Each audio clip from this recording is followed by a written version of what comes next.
Okay, so I want to welcome everybody to the Google Suite for Education seminar. First thing I want to do is acknowledge that we're meeting today on the unceded territory of the Chochenyo-Ohlone people, sometimes called Costanoans. And if you think that that's irrelevant, I suggest everybody check out last May 30th East Bay Express about living on Ohlone land, which is still in dispute. That's a greeting or an opening that I pick up in Canada. I spend a month in Canada at summer school every year, and that's how they start every meeting. Yeah, and I hope to bring that to Wiser. I think it's appropriate. And then I would like us to all give a little 1-minute introduction. Just say our name and our affiliation with Wiser and maybe one fun fact. And let's not spend too much time on it, but just... Well, now I got to think of a fun fact. Well, say that again, the list of things, your name, your affiliation to Wiser, and a fun fact. Fun fact, okay. Yeah, we'll just keep it short. So why don't we start with David? Okay. Hi, everyone. I'm David Yamada, and I'm both a Wiser alum and a member of the board. And let's see, I did karaoke in Boston until 1 a.m. last night. So that's my fun fact. Okay. That sounds like a lot of fun. That's good stuff. At an Irish bar? It was just a place called the Limelight. It's in downtown Boston, and it's a dedicated karaoke place. So it's a nice main stage there. Okay. Cool. You want to start? We'll go around. I'm John Bilorowski, and I'm president of Wiser, and I've been here forever, which means 43 years. And a fun fact is... That's a fun fact. No, that's the last fun. No, the fun fact is that I once worked with a Wiser doctoral student who focused on workplace bullying, and one of his projects was being part of a group singing Broadway tunes. And that person is, of course, David Yamada. Okay. Tradition. Serious connections. All right, good morning. I'm Michelle Henry Ellis. I'm a D candidate here at Wiser and fourth grade teacher in San Leandro.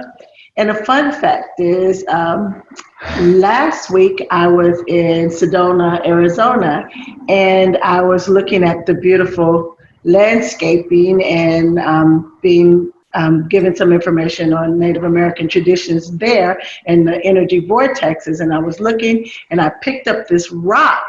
I saw this rock look so unique and I got it close, and it was a painted rock, and it said, "Please put me on Facebook and let my owner know where I am now." I was like, okay. Did you? It says, actually, I don't Facebook, so I've been carrying the rock around. I actually have it in my bag. That's Oh, that's good. So somebody's got to put it on Facebook. Well, you got to give it to somebody who does Facebook. Yeah. I'm Mark. Mark will do it. We can take care of that. Thank you. See, we'll invite them to Wiser. Go ahead, Marilyn. Hi, Rosa. We're doing introductions. We'll get to you in a minute. Marilyn Jackson, alumni, part-time staff and faculty, Wiser. I'm going to try to squeeze in 2 fun facts. Late last night I was on Facebook and I got into this tussle, verbal, intellectual thing with 2 people, and I felt like I was getting into a debate, and maybe if we'd been in person it would have been more like they would have seen what I was trying to say, but I kind of felt like I was losing the debate, but it was still good, and but anyway, it was kind of relevant to what we're doing here, and so anyway. But also on the way here on the BART, I felt like I was going to the Women's March because there were a good dozen people, and a lot of them with the pink hats or red hats.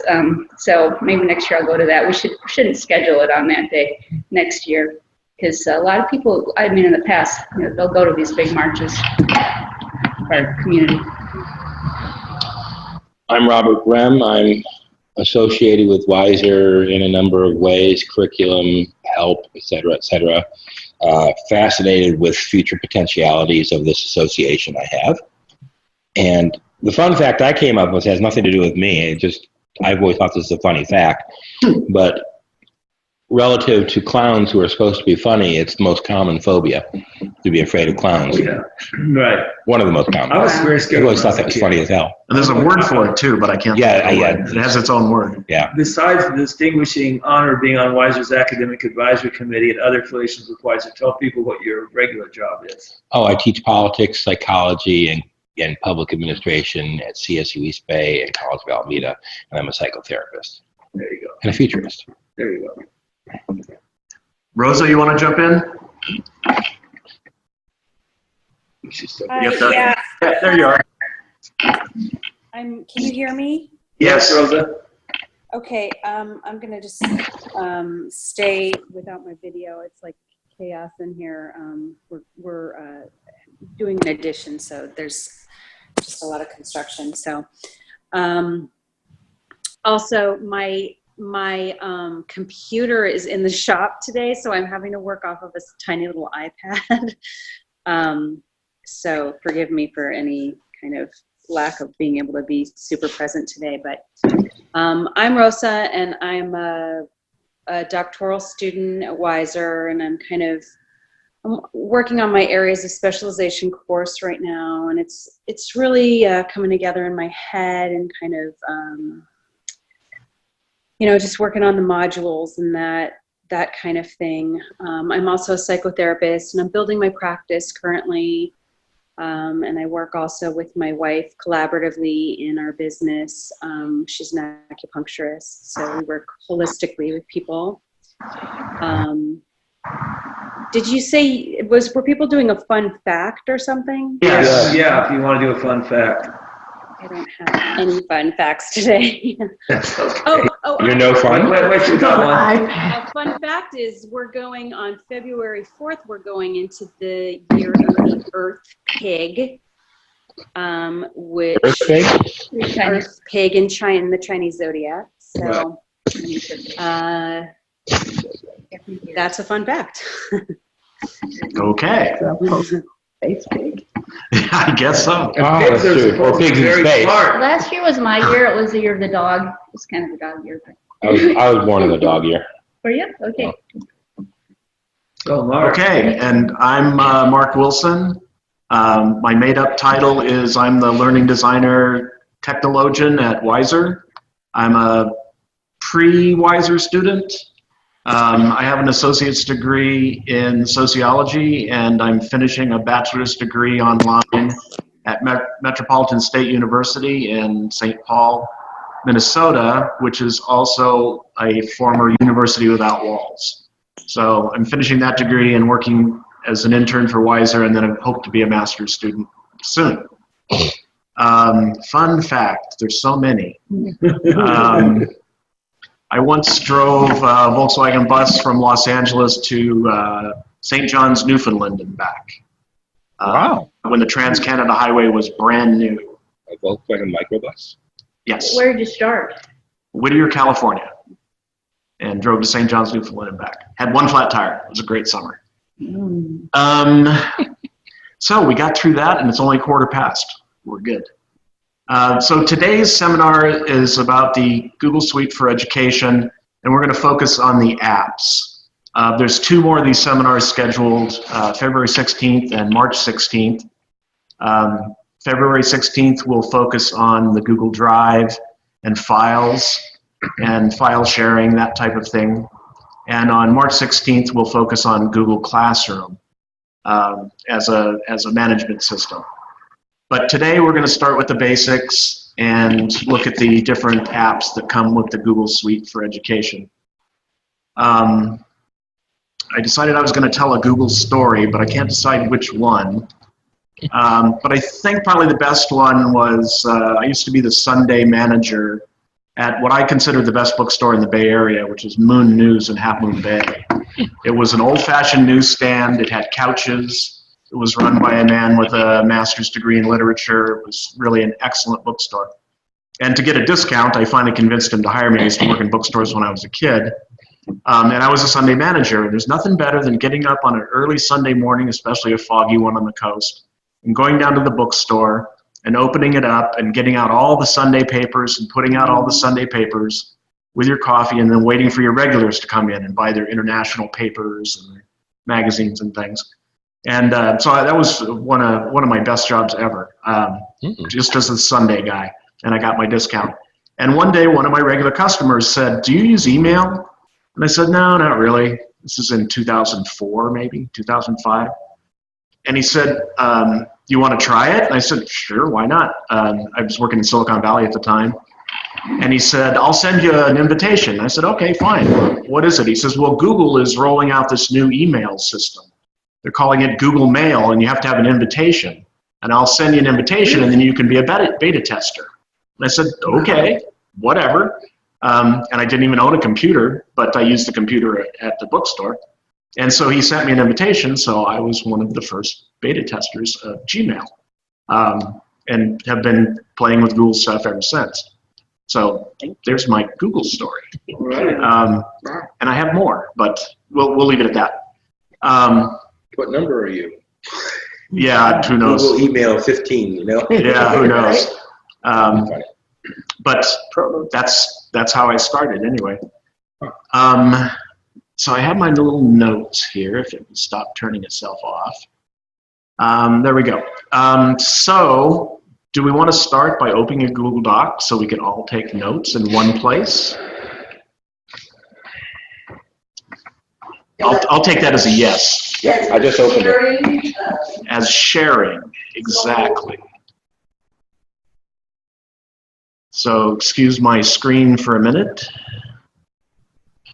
And there's a Google Doc. Turn the fan off. We usually have it on. So you're going to do the screen share, which makes sense. So we're not really going to open ours because you got to see our No, screen we're share. going, I'm open gonna, ours too. yeah, so we can I'm gonna see what open he's a new doing. one. And are you gonna allow us to I'm gonna let everybody to edit. edit? Exactly. See, a little bit? you're on the That program. was it. That's like So a whole lot. at the bottom right-hand corner, you'll see a red circle with a plus sign, and that's add or open new. So I'm gonna open a new doc. Bottom right-hand corner. It doesn't show. Oh, we can't see it because of I can't the, see it because of the the picture. That comment was lost. Here, right I'm now. going to minimize the picture. There we go. I still don't see So they it. still don't see it though. I usually go to the. is the screen full screen? I usually- You go to the 9 dots? Believe me, there's a round circle. I go to file. So right. So Mark, is there gonna be an email to invite me into it? Yep, or just give me a second. Okay. Can you show people the round circle so those who don't, I know about it, those who don't see what it looks like? I'm not seeing anything. Yeah. Can you, Well, I already moved on. I oh, think I go to file. That's another way to do it. There's on the drop-down menu You need to go to Google Docs. to open a new one. Oh, it's like a Word file, like you're doing a Word file. You know, File open. isn't there one under file? Yeah, you can go to File Okay. and Open, or you can hit Control-O, or you can click on the red circle. Okay. There are many ways, always many ways. So, What about just the little dot of the whole suite of all the Google apps and then just go to Docs? That's not the way. yeah, and then when you get to Docs, then you have to open a new But doc. if you're already in No. Doc, But before you go to the doc, can Oh, if you you're yeah, show already in people how they Doc. can get to all the apps is what Michelle is suggesting. Mark, if you don't mind. That could have been, I could have suggested that, but I was just saying Well, I thought that's that. what you were suggesting I was also. asking, is that a viable way to get to his offerings without me having to get the email? You can get there, but you still need the invite. Right, okay, that's Right. what I'm wondering. So, You might have just known give me a the way I didn't second. know. Oh, yeah. yeah, I'm still lost here. okay, what do we? So if we just send in our emails, we can just wait for Mark to send us an Yeah, invitation? can everybody just take a breath? There we go. I don't think I can take a breath. Waiting No to smoking. exhale. And I'm going to send an invitation to Robert, even though he didn't read the instructions and bring a computer.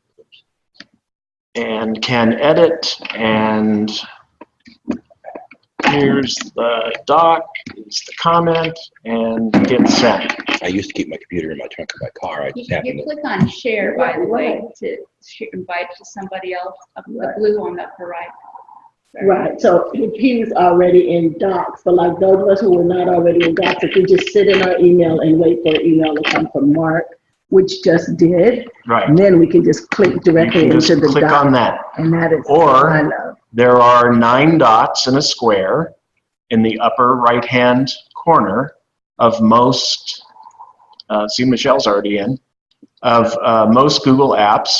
And when you click on the 9 dots, that'll show you the list of apps, and you can click on Docs. May I make a technical suggestion that may help? If people look at the top of their screen, there's a view options. It says, there's a green bar that says you are viewing Mark's screen, and there's a black bar that says view options. Mhm. If you click on view options and click,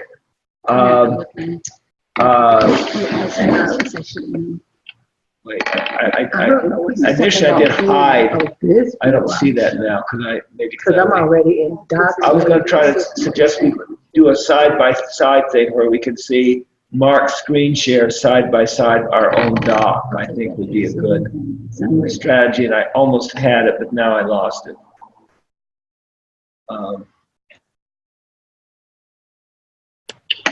Let's see what I can. Do you know what I'm trying to say, Mark?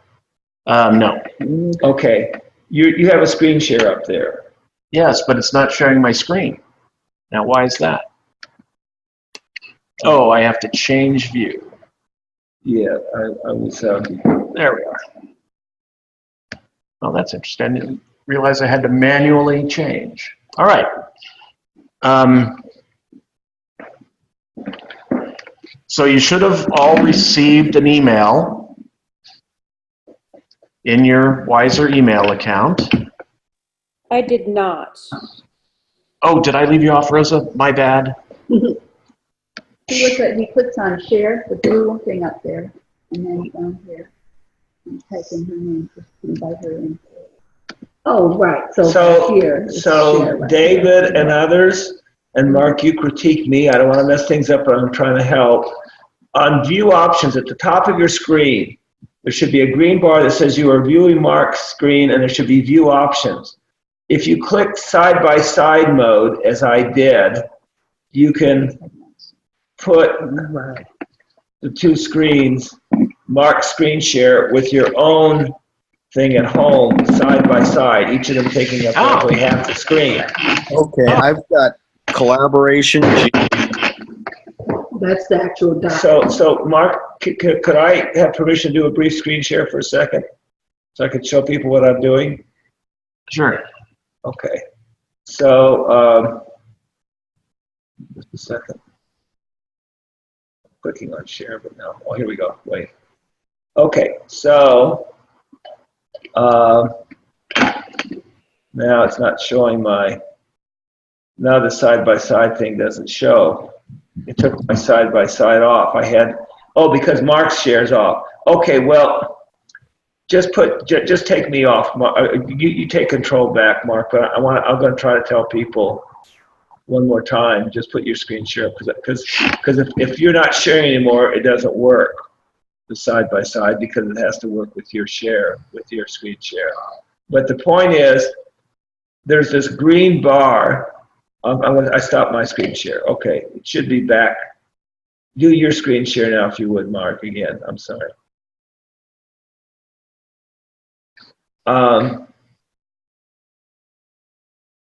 As soon as Mark does the screen share, I want to Where's say my something. bar? Come back, zoom.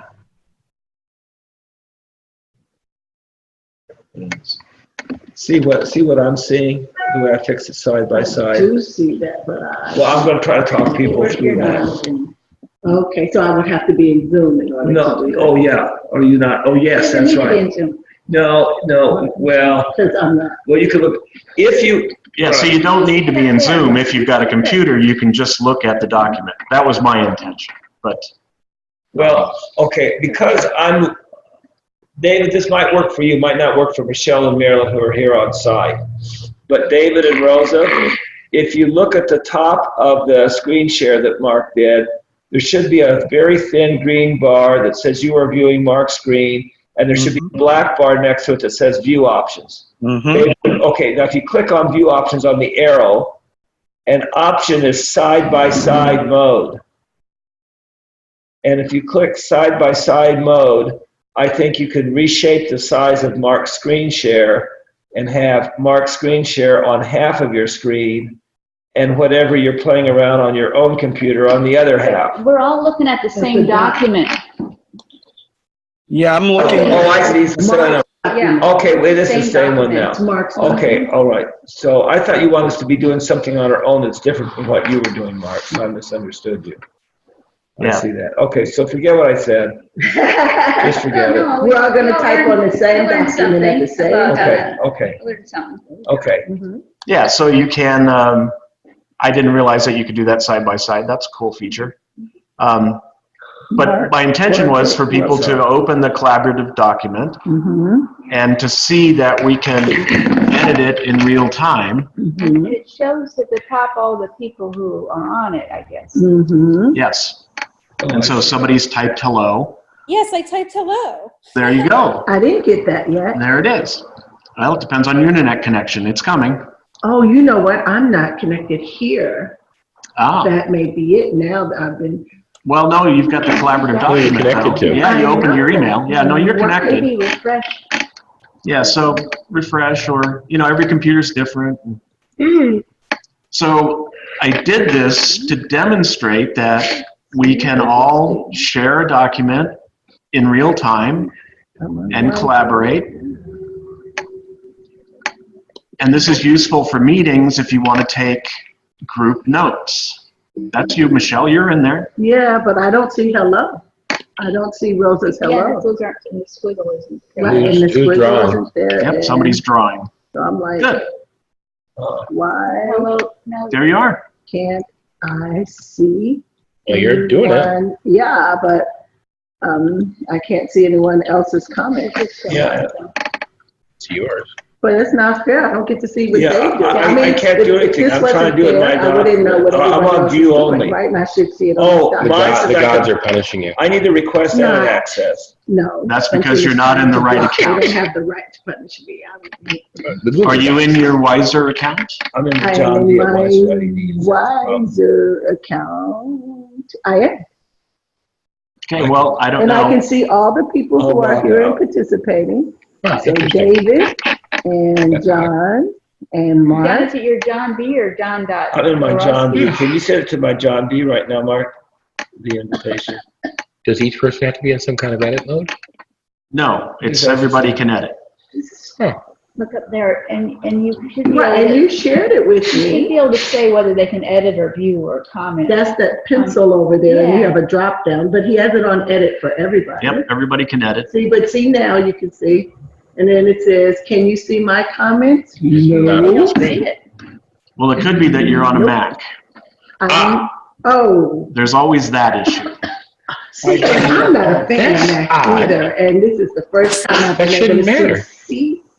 Not I with know. Google In your world, it shouldn't. Right. Google But in the real world, Right. I'm on a Mac. I'm on Yeah. an Apple. Ooh. I and just so, This supposed to be access request.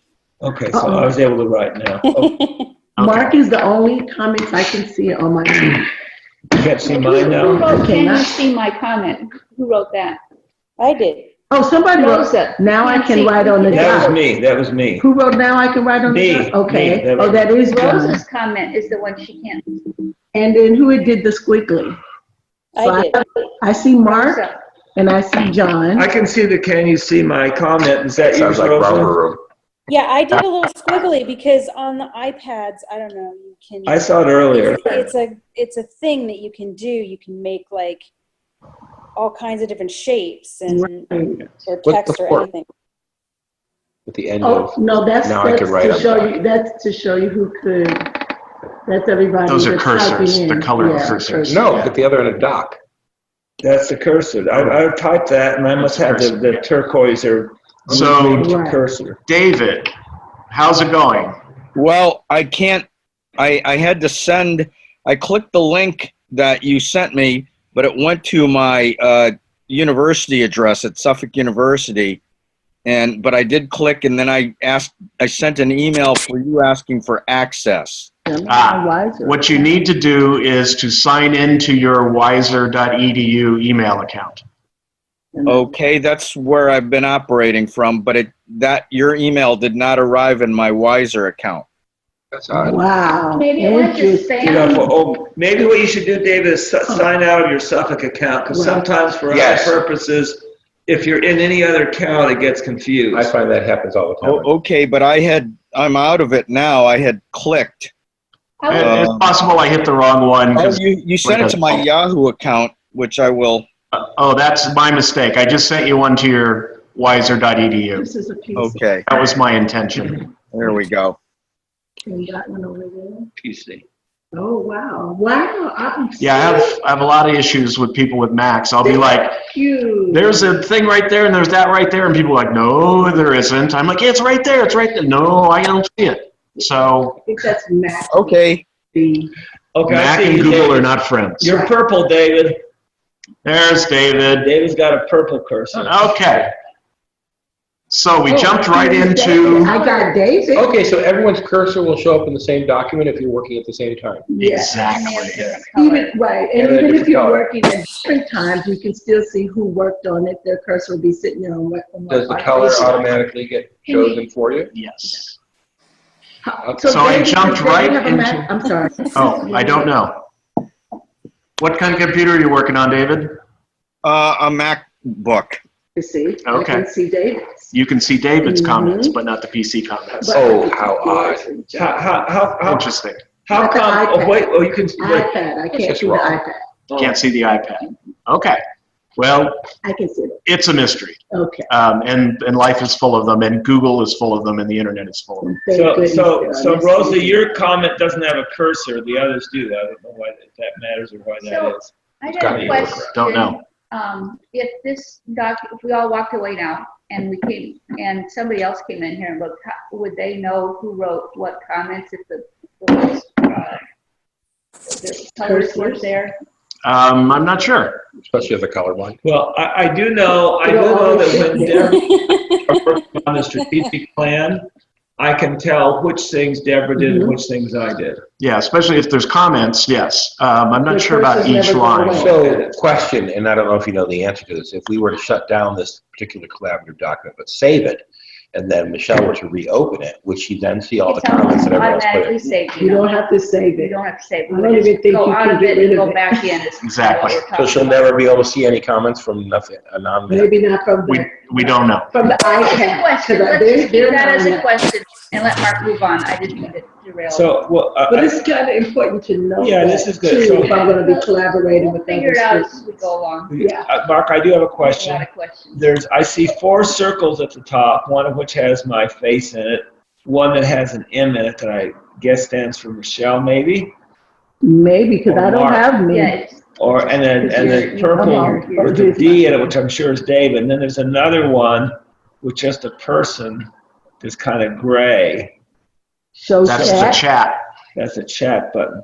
So not everybody has a circle on my page. Right. It's just Nor David. mine. So that's that iPad. Oh, Yeah, that's. So but chat is if we chat Michelle and alongside. David. So I David, hypothesized that. Oh, so David, Michelle, and I. chat is for when you don't have this verbal Zoom going on. And of course, there's a circle for you because it's your page up there, Mark, so I see that. So I don't see Rosa's, maybe because, Rosa, what did you say you're using?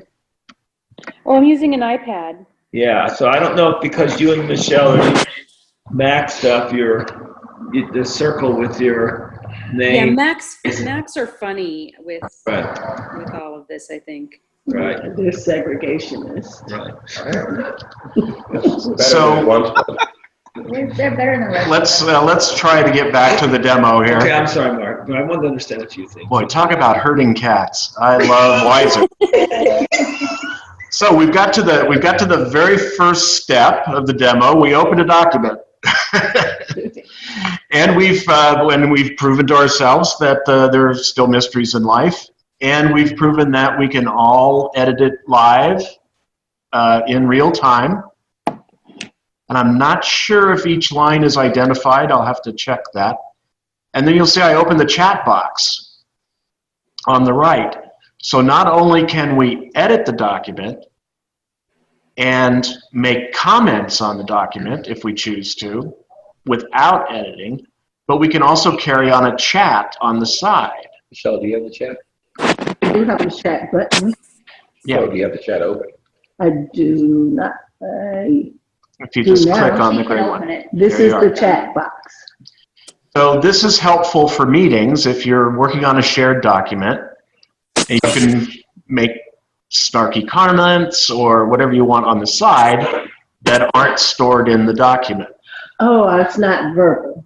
It's not the document. It's a chat box. That's a good idea. Separate. Okay, access it's like the a document. notepad on the side or something. It's a chat box. We're all in there and you can talk to each other. Verbal. Yes. Well, Oh. text. Oh, Text-wise. good text. But Yeah. essentially, it does not get recorded. Well, I guess it does get recorded for posterity separately, I guess. But This is put separately. in the, Not- it's in the Don't document. see it in the document. Right. Okay, in the cool. chat. Yes. And that same chat box exists in your email and in Sheets, and I'm not sure how many other places. Not everywhere, but it's in many places where you can be typing and carrying on a conversation on the side. That's separate. And, Question. go ahead, I'm sorry. But everyone that is working or can work, has permission to work on a document, can see the chat. Yes. Can you omit people? Can you just chat with one person while the other people are working on the doc? Good question. And I would add, even though it's not Google Suite because we use it, if we're having a Zoom meeting like one today, there's a chat option, and at the end of the Zoom meeting, the chat comments are saved as well as the video and the recording of the meeting. And I bet you can print those chat notes? Yeah. Okay, Yeah. okay. Because, I mean, if I wanted to say, I can't believe John just said that. Right. You know, in the chat, but John's gonna see I'm it. gonna find out later. John's I'm gonna gonna see find it. out later. Yeah. You better be careful. That's why you have two or three chats open. This is Yeah. what I want to know. That's- Oh, You still no. gotta be careful. Like, where'd you get your coffee? You know, Right, where'd you get your okay. coffee? So to do that, you'd have to go over to Hangouts and just Yes. chat with Oh, one person. Well, and you, They need a bigger screen. you can do this and have a Hangout open and chat with one person, and then you can also be tweeting live about the meeting. See, so that's how modern meetings take place, actually. Right. But I These was days. just thinking, like, if I was kind of like holding to a private conversation, oh, I've been meaning to ask you about this and this and this Yeah. since we're on. So did you see what I did in the chat box? I put @Michelle, and that's the way you would direct a comment to somebody, but everybody will see it. So Oh, okay, So, all right. So yeah. that's like hashtag, basically, in chat. yeah, Okay. Yeah. Well, there's Who did the blue line? I don't know. I like the blue line. Is that It's probably Rosa? Rosa. Yeah. I think it was me, yes. Okay, She's good. just dragging her finger on the chat. See, I can't see Rosa's What does stuff. it say at Michelle? This is one way. Why does it say that? This Oh, is one way to direct a comment. so that everybody knows it's not, that I'm not talking to everyone. This is That's who- me talking to Michelle. And the other And people don't have that on theirs? They do. Yeah, they can see it, but they know, like, it's It like. says @Michelle. Like, and so you might, what did you mean by saying blah, blah, blah, Oh, blah, that means, blah? but why do you need the at sign? Can't you say Michelle, about this? It's just a standard. Is it? And it, or it's like, hey, Michelle. Yeah, a convention, they I call it. just Yeah. not and Rosa, you figured out how to do the less irritating 21st century version of rubbing your fingernail across the blackboard. So in Twitter, Was I was the at Just a sign, second, Rosa, what? Rosa's saying something, sorry, go ahead. sorry, I was trying to get into the chat, and I'm not able to. Like, I'm able to edit the document and comment there, but that's why that came. Yeah, so- Blackboard. So that's the difference between iPads and laptops, or tablets and laptops. Tablets have limited functionality compared to a laptop. This is where it Okay, shows. you know what? I'm gonna switch to a PC. PC. Hold on. Okay. All right, so that was chaotic and fun. So I just want to start off with opening that document. Now, my intention was if anybody wants to take any notes, that's the place to take it. It's named collaboration. So this is a good point to say, now this is shared amongst us. And if you go to your Google Drive and open Google Drive, and then you look on the left, in the navigation on the left, there's a place that says Shared Documents. And when you click on the Shared Documents, this will probably be the upper left-hand most document in that list, depending on how many shared documents you have, but I think it'll be right there. And that's a live document. So when we all close our computers, that document lives in the cloud, but we all have access to it through shared documents forever.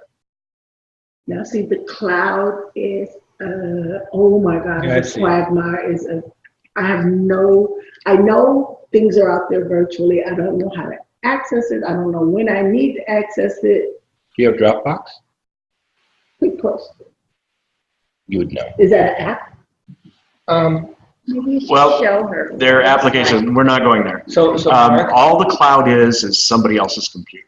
so There's Mark, your How can computer, I get and into their computer? well, you have to use a service like Google Drive. Or Dropbox. So I go into Google Drive and it should say cloud in there? It is.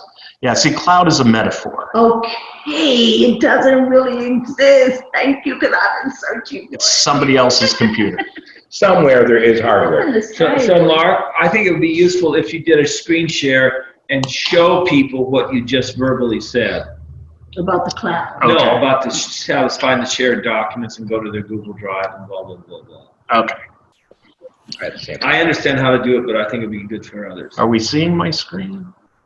Look up. Oh, look at that. Oh, we're all in your email, dude. What a mess. Wow, it went on. Oh, so this is Zoom. I've never shared so many different screens with Zoom. Zoom Is having fun. It's zooming is out. having fun. It's overlaying them. Let's share Be this careful now. screen. Okay. And then this thing is really in the way. Okay, so 9 dots, That's where all of the Google stuff is. Yes. and that's where all the apps are. Mhm. And so we're going to go to Drive. Now, is this going to show? Yes. Now I have to move the Zoom thing out of the way again. I'm gonna go. I'm doing the next 2 seminars from my house at home because I have multiple screens. Here. And you can also see in quick access, you can And see which one of the you can see the applications are collaboration in is the third document over on your quick access too. And then in Drive, Yes. I went to my Drive.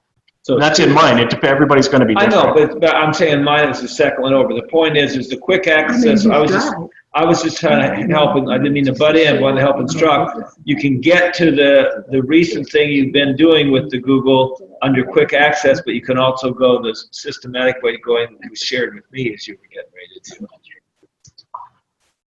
Did you find your Drive? I did.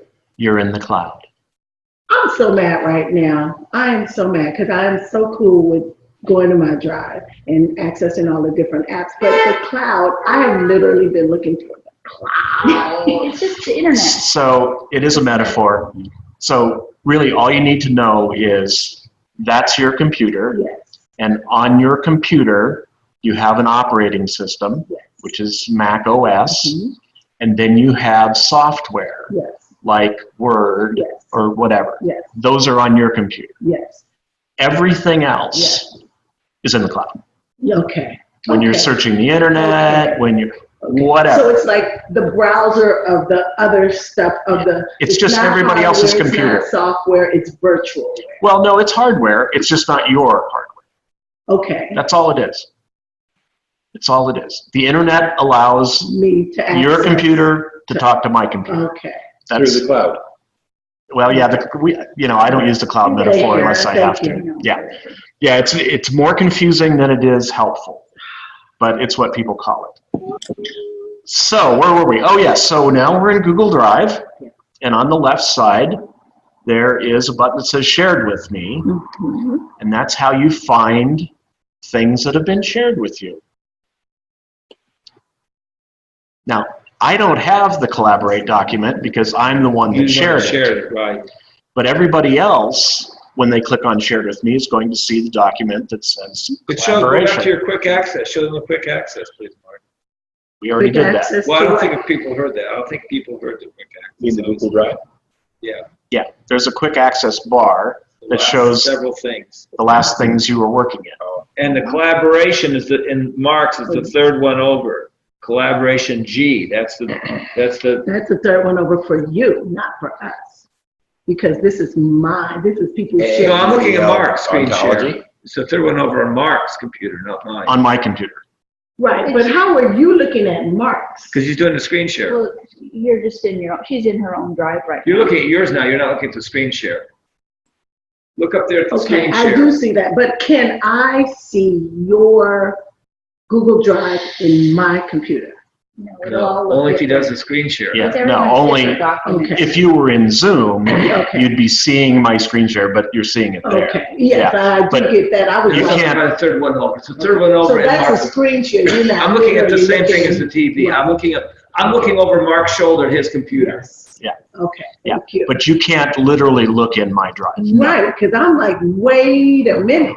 But I can share as much of my drive with you as I want. Mhm, And then Google that's Drive. all in the shared with me part. mhm. So I point that out because I have thousands of Right, documents. right.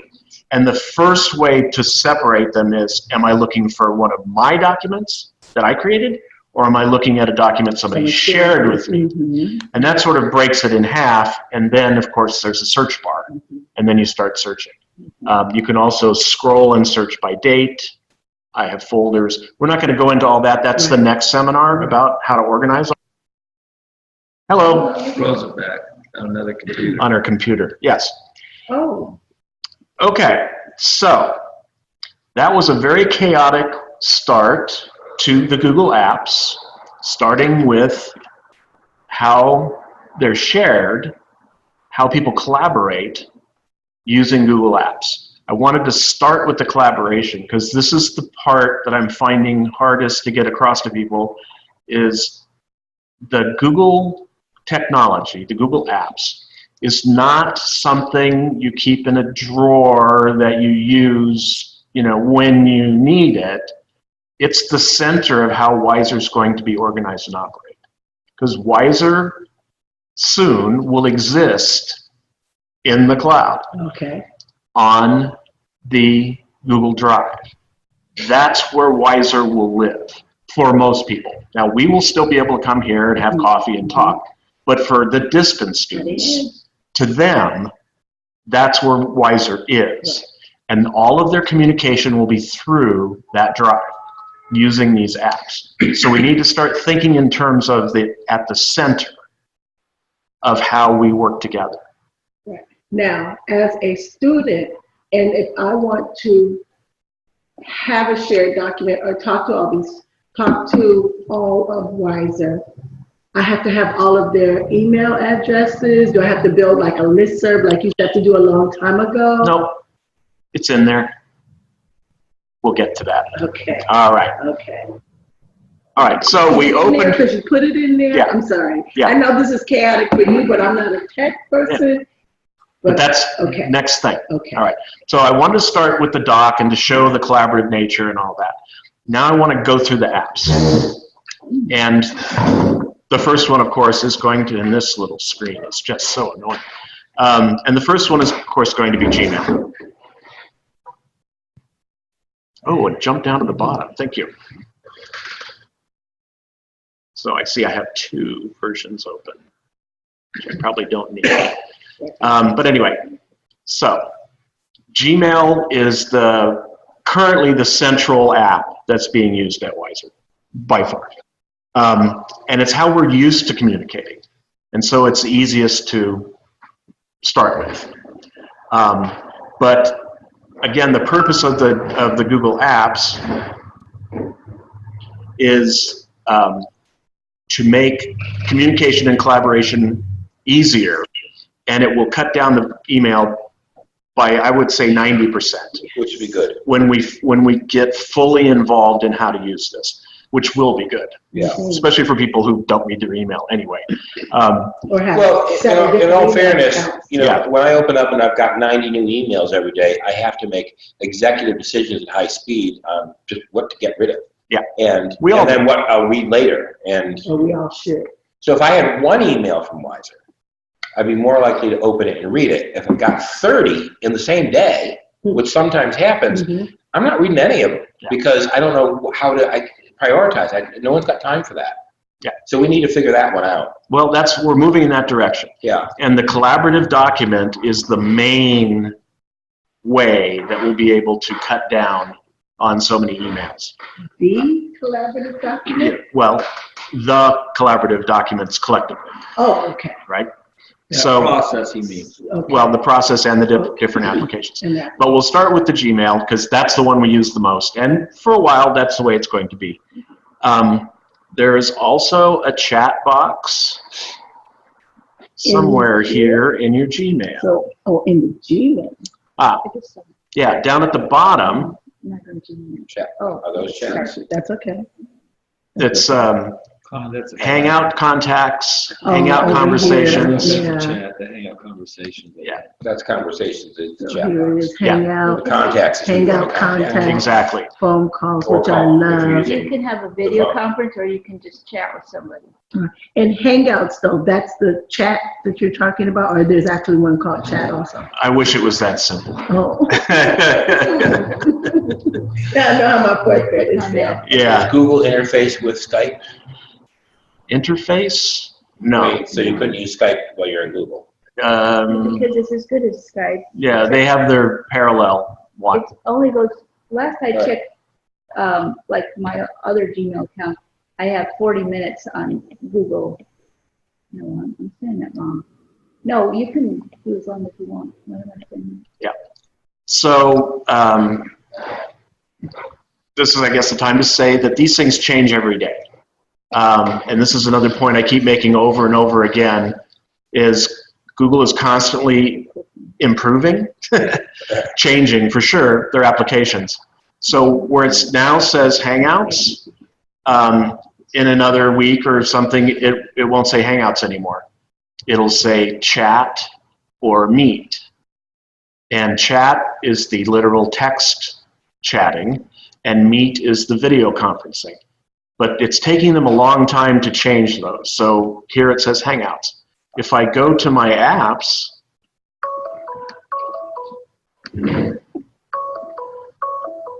Who's that?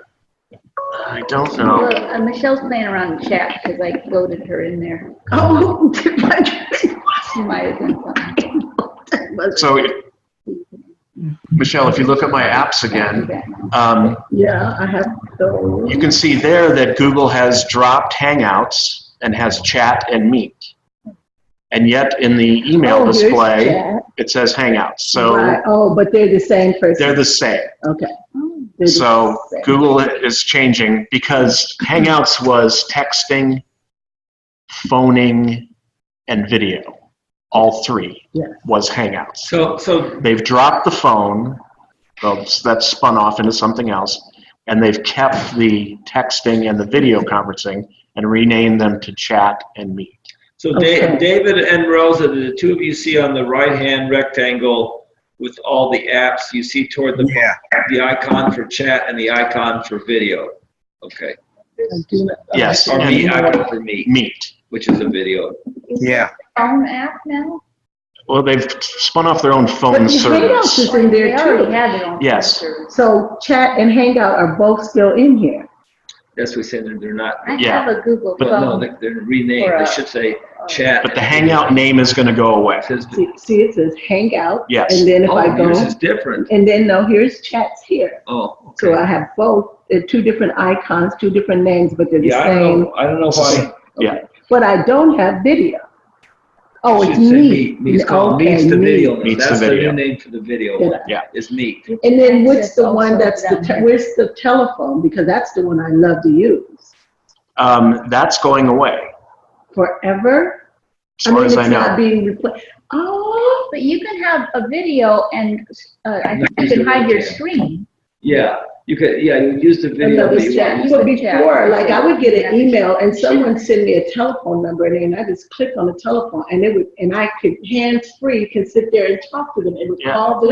VoIP, yeah. And that's going away. And it's going away. Because they want you to sign up for their phone service. Of But course. anyway, we're getting too far afield here. Sorry. All right, so we're in Gmail. Mhm. As I said, you can chat with people while you're emailing. It wants you to sign in here. And On the left? On the left. And so now it says make a call. So so the phone service still works. That will go away, but when I signed in, now it's offering to make a call. So, but I won't do that. You could call me. Yeah, but not right now. Okay. Okay, so Gmail has a lot of these features. You can tag your emails. This is something I don't do. Let's see, that's the select. More, there we are. You can tag emails. You can create labels. You have to open an email to tag it, I think, Mark. Well, let's see. What are these dots What up does here? that tag gives- mean? Right. Like, what's is the- it why would you important tag? or? Oh, Manage sorry. labels. I mean, I know about the star. Right. So here at the bottom, I scroll down. I can create a new label, like Wiser. And boy, I wish this video thing would just leave me alone. And then I can go back to my inbox. Get out of settings. Too many things in the way. Box is right there on the left. Yeah, under system labels. There you are. He's back in his email. So I'm back in my email, Mhm. and where's my tag? There. Oh, because Labels. that's tag. The Right, label. mine used Call to show all labels. that when my. And you can check, you can click Wiser if you want to label all his Wiser Mhm. emails. There it is. There you go. And I can see that I created the label in the settings, but you can also create the label on the fly, right there. So this is a way to sort your email. I don't use this feature, but I understand that, administrators and executive, what is it, admin. You can also move it to different folders. You can click on Exactly. that Yeah, arrow that's what I'm used to and go using. like move to, Right. and so I'll have like Yes. accreditation. So that if I want to save emails that relate to correspondence with DEAC, I file them under accreditation or whatever. Right. So it's all the same thing. You're not actually moving them anywhere, but Right.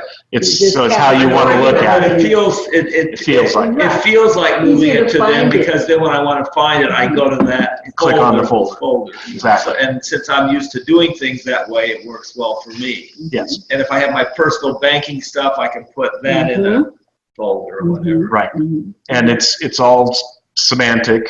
And so you can use a label, you can call it a folder, however you want. It's just Google adding metadata to your emails. Uh-huh. If you want to, So you Say can what's organize actually going and on. find things. yes, Basically, that's all I basically. do. Because like I have a Wiser folder, and then you can have subfolders. That's Like right. my Ed D work, my correspondence from my mentors, my, Yeah. how much do I owe them?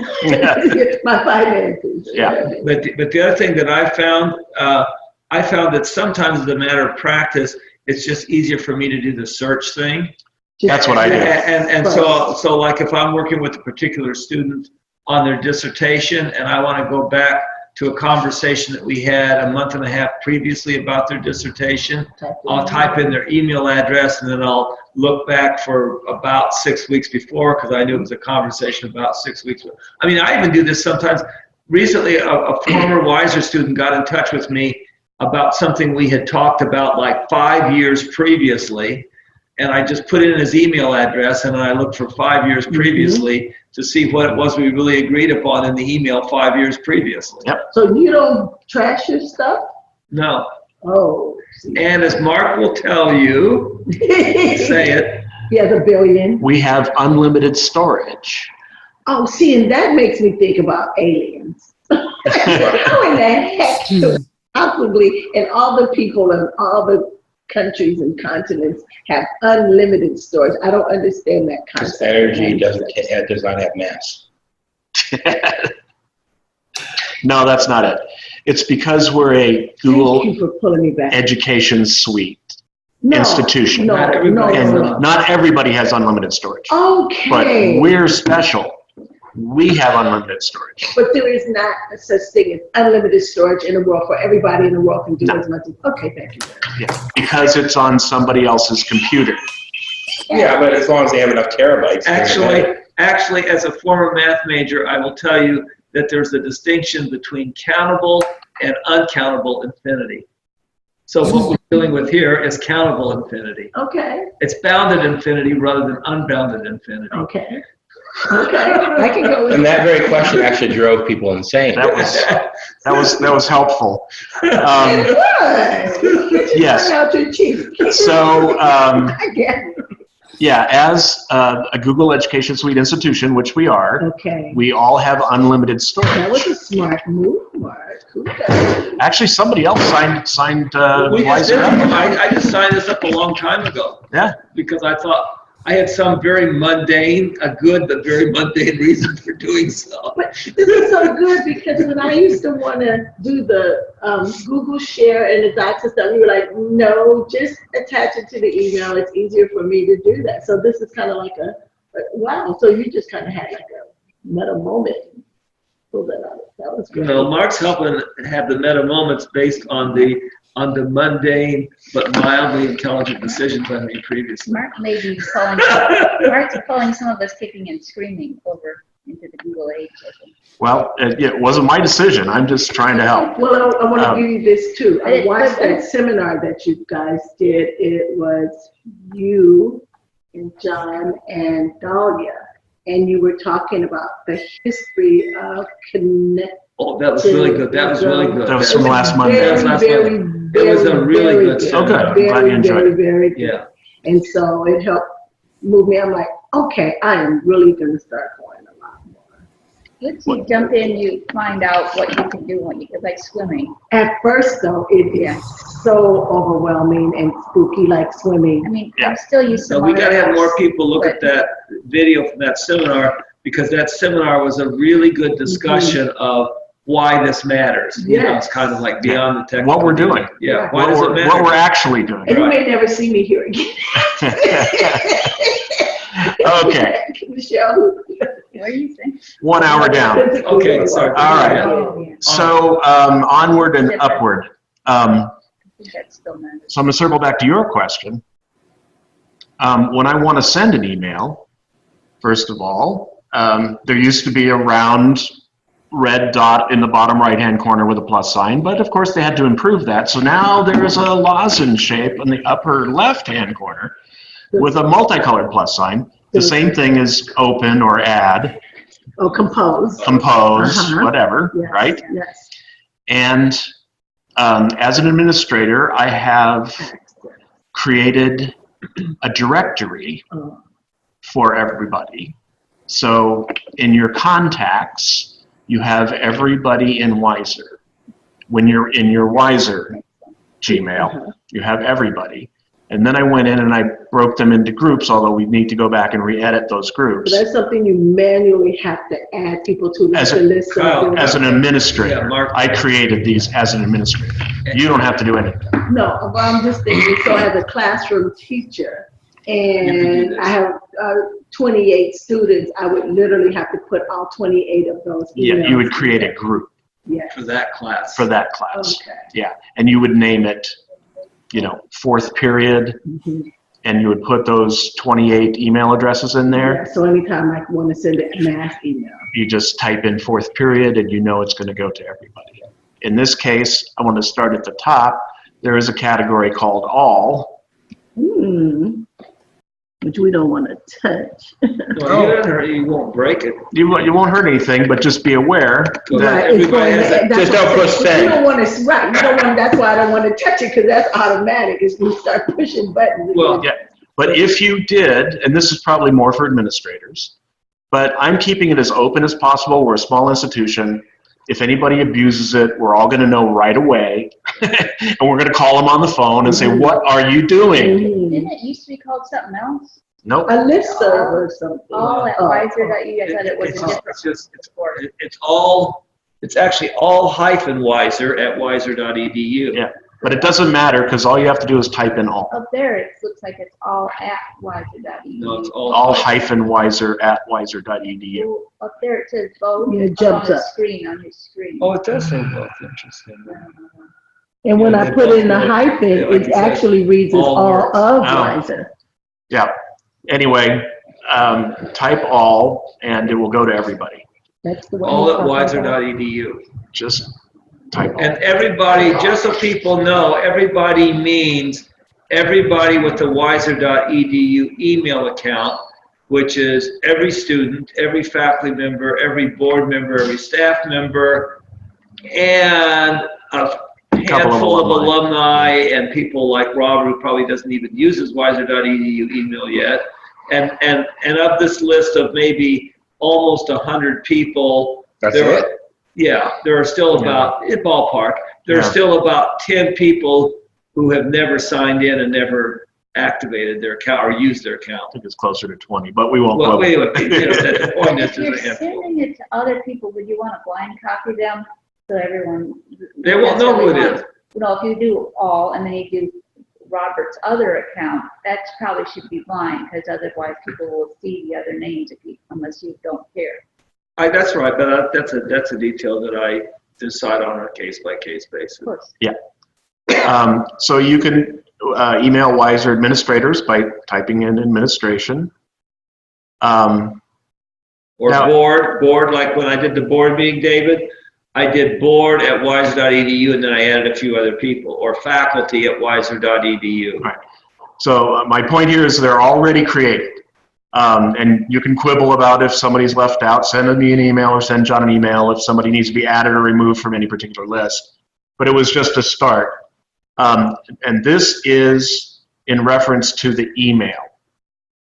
Other places like Google+, you can create groups, which is has the same effect. It still groups together people by their Wiser email address. But in this case, this is at a higher level. This is in the contact lists. This is created by an administrator. But anybody can create groups, name them whatever they want, and use them to simplify their emailing. I think you can BCC a group. I haven't done that, but I'm sure that it works that way. I'm sure you can. Because the one email contains all the other emails, so you can BCC all, and they should be blind. So to answer Michelle's question before she gets back, and then we'll go over it again. When you go to your contacts, let me move this again. Get rid of that again. I've opened my apps again, and now there's a blue circle with a head and shoulders. It's not a shampoo commercial, but it's the symbol for contacts. And again, we're in our Wiser email, so these are the Wiser contacts. Now, you, of course, can add anybody you want to your own contacts, but now I'm talking about the institution-wide list. This was your question a minute ago. When I open my contacts, on the left side, see, I have 71 Wiser email addresses, but I know there are others that haven't been added. If I click on frequently contacted, John and Marilyn will come up. And I saw Karen. somebody who wasn't a wiser.edu, was that your contacts? Yeah, that's somebody I must have done. Okay. I didn't see where you actually accessed contacts. From the apps, 9 dots. Oh, okay. Oh. And then the blue circle with the head and shoulders. Wow, get out of town. There you go. And then you open that. Yeah. And then Contacts has a clean new look. Okay, sorry, it gave me this. message, yeah, there you go. So that means some engineer in the last couple of days has changed the way Macs display contacts, because I haven't gotten that message lately. Wow. See, this is the thing. It's just a constant. There's thousands of people working worldwide, literally around the clock, changing this stuff. So when it looks different tomorrow, Mine says no contacts yet. Mine says it says create contacts or import contacts. So there's probably a place that I can import them. okay. If you go down to on mine, the third on the list, it says directory. On the left, Directory, when you click on that, voila, everybody. there's here. everybody from Wise. Yes. Every email And so comes this in is as a probably directory. where I would import from my directory into my contact. Yes. It should do it automatically. Wow. But then again, that's the difference between Macs and PCs. Yeah, because my contacts is totally empty. That's interesting. I But you know. can at least get to allthewiser.edu. Yes. So, This way. And I don't have to worry about that. Just when I get ready to do it with my classroom, I'll have to. You'll have to add them. So how do you get the emails that are coming into your email account from different sources like Wiser or ASU or CSU, and create a folder on the left called Wiser or CSU or ASU? Can you get your emails that come into your email account to automatically go to those folders, so that so if I'm on my Alameda folder and I got a bunch of things that are coming to me from Wiser, I shouldn't see them in my Alameda folder. They'd be in my Wiser folder. So then I would go to my Wiser folder and see nothing but Wiser emails. Am I making sense? No. What folder? You're talking about email accounts. Over on the left. Can I get the emails that automatically come into my account to not stay on my open page, but to go to a folder automatically? No, like from your inbox. Yeah. From your inbox, you're saying, will it automatically categorize it for you? I want that. No, you have to go and select the ones you want to go someplace else. and I have a suggestion of what you could do. Let's say you're only going to look at your email once a week. I mean, I don't know if it's that often. I'm kidding you that. But anyway. I mean, open an email. Yeah, but I'm just saying you're going to only look, you only have to deal with it once a week, hypothetically. Right. And like you say, let's say you get in a week 20 emails from Wiser. And you say, okay, once a week, I'm going to see what I got from Wiser. Yes. I think you could go to your search bar and put wiser.edu. Well, that's true. Correct. No, wait, but it would be a pretty fast step. And then you could just select all on that page and move to a folder. Right. I'd like them to automatically just go to the folder, so I don't have to do It's that. automatic would be pretty darn fast if you're only doing it once a week. Maybe if there's some way that you could pre-tag at a wiser.edu, and then anything that comes in there would automatically go to it. That would be a nice app or some feature for someone to create. But why would we do any of this when we can just search? But see, because why do we have spam? See, he's saying everything else might. We don't have spam in Gmail. Gmail doesn't have spam. What you talking about? Yes, I do. Well, I have the spam, and I can go to spam. And sometimes things. Oh yeah, you go to Separates spam. it out. Yeah, Right, but I don't tell it You to don't go see to it. spam. It No, automatically. Google does that so automatically. If it can automatically categorize, why couldn't it automatically but categorize? why? Because Why? You know what, let's just, why don't we move on? Yeah. It's a nice- See, the point is, They think it's important, but but we that's, disagree. this is Google. We're trying to learn how to use Google. They Yes. might change it. Can I tell you one And reason why though? you can search at any time for what you need. But sometimes, like if I search for something that John says to me, I don't know, it's going to be under John B, John Rose. And sometimes other people's stuff that may have a John B in it jumps up in that search. But they're not from Wiser, and it's a totally different A John pretty B. safe thing I'm suggesting you could do, it wouldn't be perfect, you do a search for Wiser, Yeah. wiser.edu. Right, which I Well, do. that'll get you everything. And and not only Or that. you can search for Billerowski, and then you see the John B and the John Like, I Billerowski don't and remember all who that. sent it to me, but I remember some of the key words. Exactly.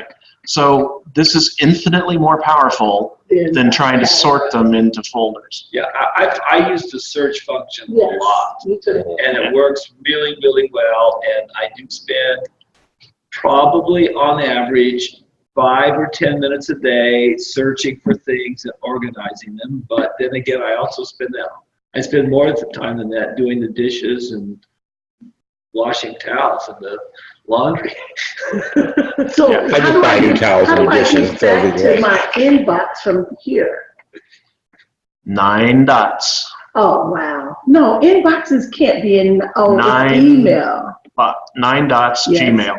Okay. 9 dots is Okay. everything. So, 9 dots is everything. so contacts is not in the okay, I literally left the Gmail. Right. Okay. Well, They're integrated. there might be a but- context split somewhere. Mark, I don't know if this is going to take you out of your sequence, but maybe you should give Uh-huh. everybody the brief overview of the 6 or so most important Google apps, just so people. That's what I'm doing. Okay. Yeah. Sorry. I'm trying anyway. I know. Are those them there? And no, actually, you can reorder those and you can choose which 6 are most important. Before we leave contacts, everybody that sends you an email, their contact is already saved by Google also, which was part of your earlier question. Big brother. So how many apps, it says more, about how many apps are there? And you can add apps to it? Yeah, A few there, hundred probably. yeah, there's a Not couple that I hundred, left the email. and you can build one if you want. We're not going there today. Okay, Are many of those the functional equivalent of Microsoft Office, like docs and sheets and slides? those are exactly the functional equivalent of Microsoft Office. Mark it. But they don't translate well. Every corporation feels the need to Got it. fight with the other corporations. Apple, Google, Microsoft, Adobe. Pretty darn well, in my experience. Yeah, they're good enough. Okay, where was I? I still use Yahoo for some stuff because I think it's better, but I'm trying to learn Google too. Let's see, so we did Gmail, we did contacts. Okay, so the other, to me, most important app that's integrated with Gmail, and especially with Gmail, is your calendar. And where's my calendar? Oh, So there it is. I think that coordinates with Outlook on my phone, but I don't know if it coordinates with Outlook anywhere else. It takes an app to get them to talk to Because I know that I have both calendars and they both populate each other. Oh, good. Because I think it's Android. Yes. So Yeah. Android, so there's an Android app that's translating them back and forth. Right. So here's the calendar, and the important thing today that I wanted to look at is On the left, right? on the left in the navigation. So Karin and I are working on folders and rubrics and different things for each of her classes. So that's why I have that whole list of EDD courses, which nobody else has on their calendar. But the important thing is down at the bottom, I have the Wiser Central calendar and Wiser events. Oh, how come on Do the those left? automatically How populate? come on the left I have a calendar there and then, but, so are you scrolled down because I don't see? Yeah, I scroll down. And I didn't know that you can scroll down over here somewhere. Do I have that option? This is as far as, You may not have added. But you haven't added any yet. So you gotta add it, gotta show you how to add it. So if you scroll back up, you can Okay. see there's the monthly calendar, yes, sir. right? And below that, it says Add Calendar. Oh, add calendar. Is it right? Yes, Yes, okay. Yes, it does. And so you can add other people's calendars. Oh, No, you want the Wiser one. This way, Bill. So if you knew that you were co-teaching no. Yes, with another teacher yes. and you wanted to share calendars about your classroom and your assignments and what days you have off and all that, Yes. you could share with one other person and you could see that other person's calendar and you could schedule your meeting times together, and it would be not private, but only you two would see it. I mean, Google would see it too. But so calendars can be used personally, but then they are also used institutionally. So it's like the Google Docs of calendars. Yeah, well, Calendar is like a, it's another Google app. It's integrated. giving me the terminology, I hear you. Unfortunately, it used to be easier to put things from your email onto your calendar, but then Google went more commercial and now it just wants to put hotel reservations and airline flights onto your calendar. And it takes an extra step now to put other things on your calendar, but you can calendar things from your from your email. Today, the important thing, and I'm not going to go through the whole how to add this, but on the Google private wall are the instructions on how to add the central Wiser calendar. Where's the Google private? On G+. The events is how you add to the central. So as I'm in Wiser right now, and the calendar that's showing, that is Wiser's calendar? Is that No, that's just my your calendar. So how do I have access to Wiser's calendar? There's a 3-step process you have to go through. I don't really want to go through that today. The instructions are on the Google Plus private wall, and I'll show you how to get there today. And then those instructions will show you how to get the Wiser Central calendar. But it would take up 20 minutes. Yes, and then it would automatically put them on here. Like you'll see on my calendar down here, Monday, January 14th, there's the announcements for the Yak and Hack. That's the session you list, the recorded session that you listened to. Oh, good. So because I couldn't remember the name of it, and I want to reference that in what I'm writing about. Okay, good. And here we see Thursday, there was the announcement for the Wiser board meeting that some of us were at. I see we missed wishing you happy birthday. I didn't realize that. Yes. I apologize. Happy birthday. No worries. Thank you very much. Should we sing? No. Thing. Yeah, Rosa, go ahead. I think it would be really, really great to have a blog, but also to have other people have blogs and to read them. I really enjoy Angwin's blog, and I really enjoy David Yamada's blog. And although that's not on Wiser, but, Wiser related, I think it would be really great to have everybody blogging. I mean, I know there's the collaborative Wiser wall, but that seems like more related to our modules. Yeah, and they're kind of like little shorter paragraph things rather than like what Angwin does, where she'll do the equivalent of like a page. Right, like a whole subject. Yeah. There we go. It would be really cool, when we have to do our metas, and there is one of the directors in there that tells us to kind of write our papers about something like that. Could share some of those. Yeah, and then maybe be able to put a link, which I need to learn how to do. Instill a link to your paper if people wanted to actually go in the Google Doc.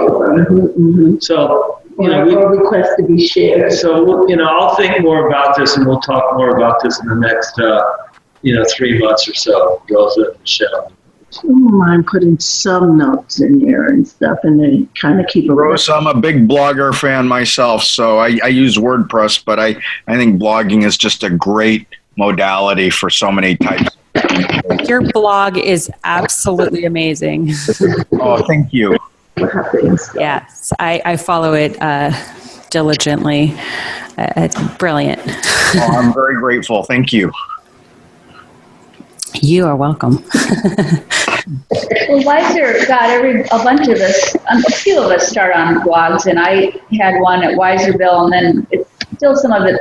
And then every time I had a new idea, Larry Lovig gave me a new blog, and then David said, really, you should just start one blog.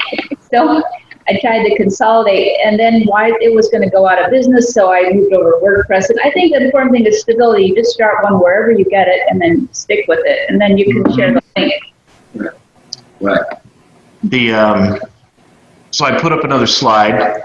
So I'm back online, and there's the different apps, and the emblem for Google Sites is in the bottom left-hand corner, and the emblem for the Blogger app is in the top left-hand corner. So those are the apps you're looking for. Say that again. Oh, Blogger. So you can create a blog from Google. Whoa. Yeah. Whoa. And the bottom left is the site? Is Sites. Oh, okay. So could you... Right, that's the one that was just telling me to download it. Right. You had to download It said install it, to install it. And then it said, well, before you can install it, you need to go to the Play Store, the Play app, or the something. And you're in your Wiser.edu account? I was, but it took me out when I went to install. And they said before I can install that, I have to go someplace else to install it there. To the Play Store, and that's where you get apps that have to be installed. And purchase? No. Okay. Okay, so I went to the Google Play Store, and then now it's asking for my app. Yeah, so then type in Blogger and it'll come up, or blog, and then click install, and it will install it. So I didn't realize you had to install Blogger. But the It's never as easy as it seems. no, it never is. The current way institutions are using blogs is they're setting up a separate site to aggregate the blogs. Right, so that's what we want to do. That's what we did with Wiserville, and I'm suggesting that I think we need a Google Suite alternative to Wiserville. I don't know that. I'll have to look into that. I don't know if Google has an application that will aggregate What do you mean by aggregate? put all the blogs on one page Automatically? automatically. But I have a internet buddy, who has software that does that. So we can set that up because WordPress is not good at that. And so people have been working outside of WordPress. Well, they're still using WordPress. It's complicated. But anyway, they figured out a way to do it. So we can do that. It would be like Wiserville, but it would work. Yeah, some WordPress sites look fairly clean. Wiserville looks like a complete mess. Yeah. Well, again, was that 10 years ago you set that up? Yeah, and it looked like a mess when it was first set up. Yeah, because it was a mess. It was a mess. It was a workaround. Right. And now people have been working on that for a decade, and now there's some simple, clean ways to do that. Right. And so we can do that. We'll have to look at, what's the best way to feed in, whether Blogger works better or Google Site works better as far as feeding in. So we'll look at that. That's more of an advanced thing. Right. I know. I just wanted to see if there was something. Go ahead, Mark. All right. So now we're going to look at the rest of the Google Suite. That's a replacement for the Microsoft Office suite, basically. We looked at email, which is like Outlook, Calendar, Outlook. Outlook is both email and calendar, right, for Microsoft. Did you finish telling people how they can get the Wiser calendar on their calendar? No, because we're Don't want to do that. that takes like 20 minutes, so I'm going to show them where to go. And that can be their little project. So we opened a doc and we looked at that.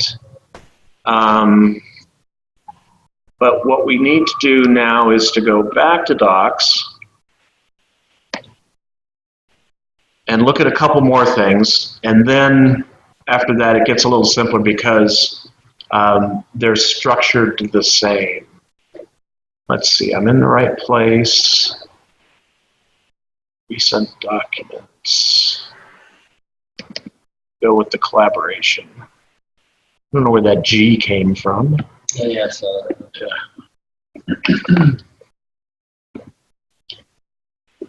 there's no G Suite collaboration, maybe. Well, I was going to put something like that, seeing how Google is being glitchy. I got to take the G off. All right. So you have a collaborative doc, and to Michelle's point, this lives on a Google computer, or we can say in the cloud, but it lives someplace else. It's not on your computer. And so every time we all come back to this doc, we're back in the same doc. It's one place, and it's not here, and it's not on our computers. It's out there on a server that Google owns, on a server farm in Texas, probably.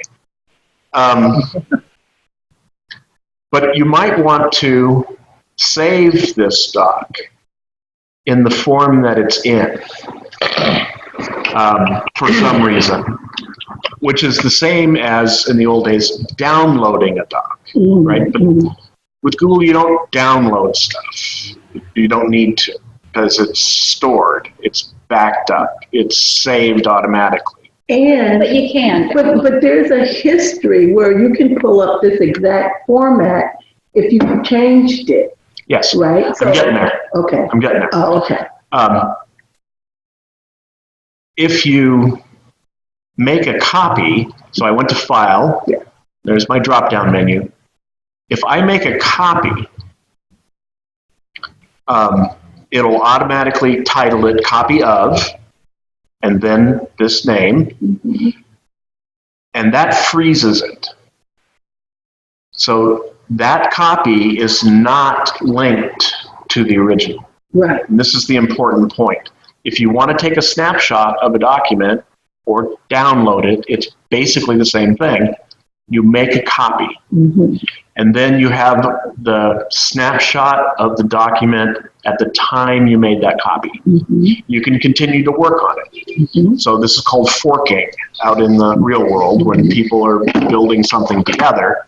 If you want to fork a project, you make a copy, and then two people can work on that and then compare their results in the coding world. Without having changed the original. Without having changed the original. Exactly. The original stays behind, you fork it, and then you can fork it as many times as you want, and then you could compare your results, especially if you're doing, they do these code marathons, right, or a day of code or whatever, and they'll start with a basic app, and then 6 people will work on it, and then they'll see which version works best.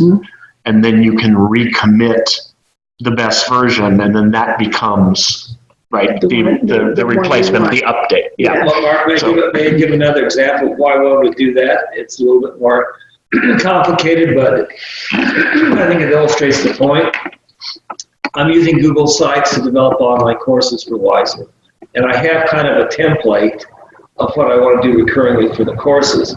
Well, sometimes there'll be, some courses are more idiosyncratic than others. So let's say the MFT courses are fairly standardized, but they're a little bit different. Well, I get an MFT course, Theories and Methods of MFT number 1. I'm going to do more to fine-tune Theories and Methods of MFT number 1, but I want to use what I've already done for that to do cross-cultural counseling. So I'll make a copy of Theories and Methods of MFT number 1. Then when I get ready to do cross-cultural counseling, I'll change the title and I'll start changing the content, but I'll use that frozen template of what Theories and Methods of MFT number 1 was to make it easier for me to do some copy and pasting to make it. That's a more complicated thing than Google Docs, but it's a really good It's the same. It's the same thing. Same principle. You want to be careful with using the word template because you can actually create templates. Right. That's different. You're making a copy. I'm making a copy, but I'm using the copy Using it as a template. That's right. exactly right. But you can also create templates. Right. And start with that exact format each time. I'm just giving people another more complex reason for making copies of things. Right. And then here you can see you can download as, and then here's all the different formats. If you want to look at the screen, Michelle. You can download this document and you can keep it in those different formats. You can email as an attachment. And then here we are with your version history. Right, that's the one I love. Okay. Now, since we just opened this document, so there's where we find out who added what. Exactly. I was unclear on where and when. There you are. So version history. Version history. And so this is another point with Google Docs. You don't have to continually rename the document. Right. John and Mark walk into a bar. Yeah. I didn't see that. Yeah, that was David. So I see that it didn't get Rose's comments maybe because of the tablet or something.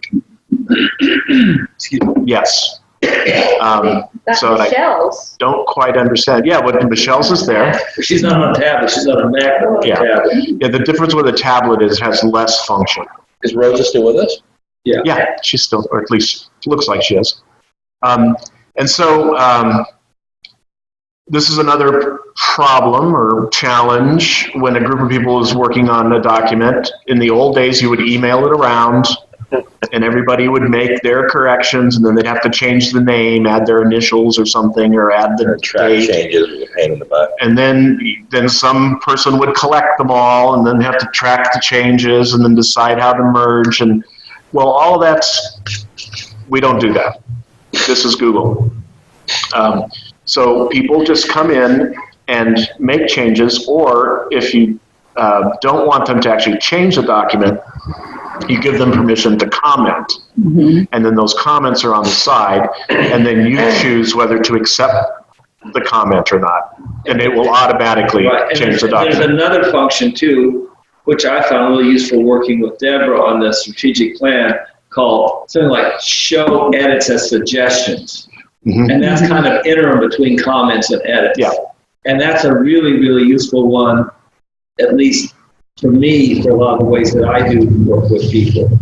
And it said, is that visible here? And we don't have a Google Doc open, but in the right-hand corner where it shows share or something, one of the options is it says view only, edit.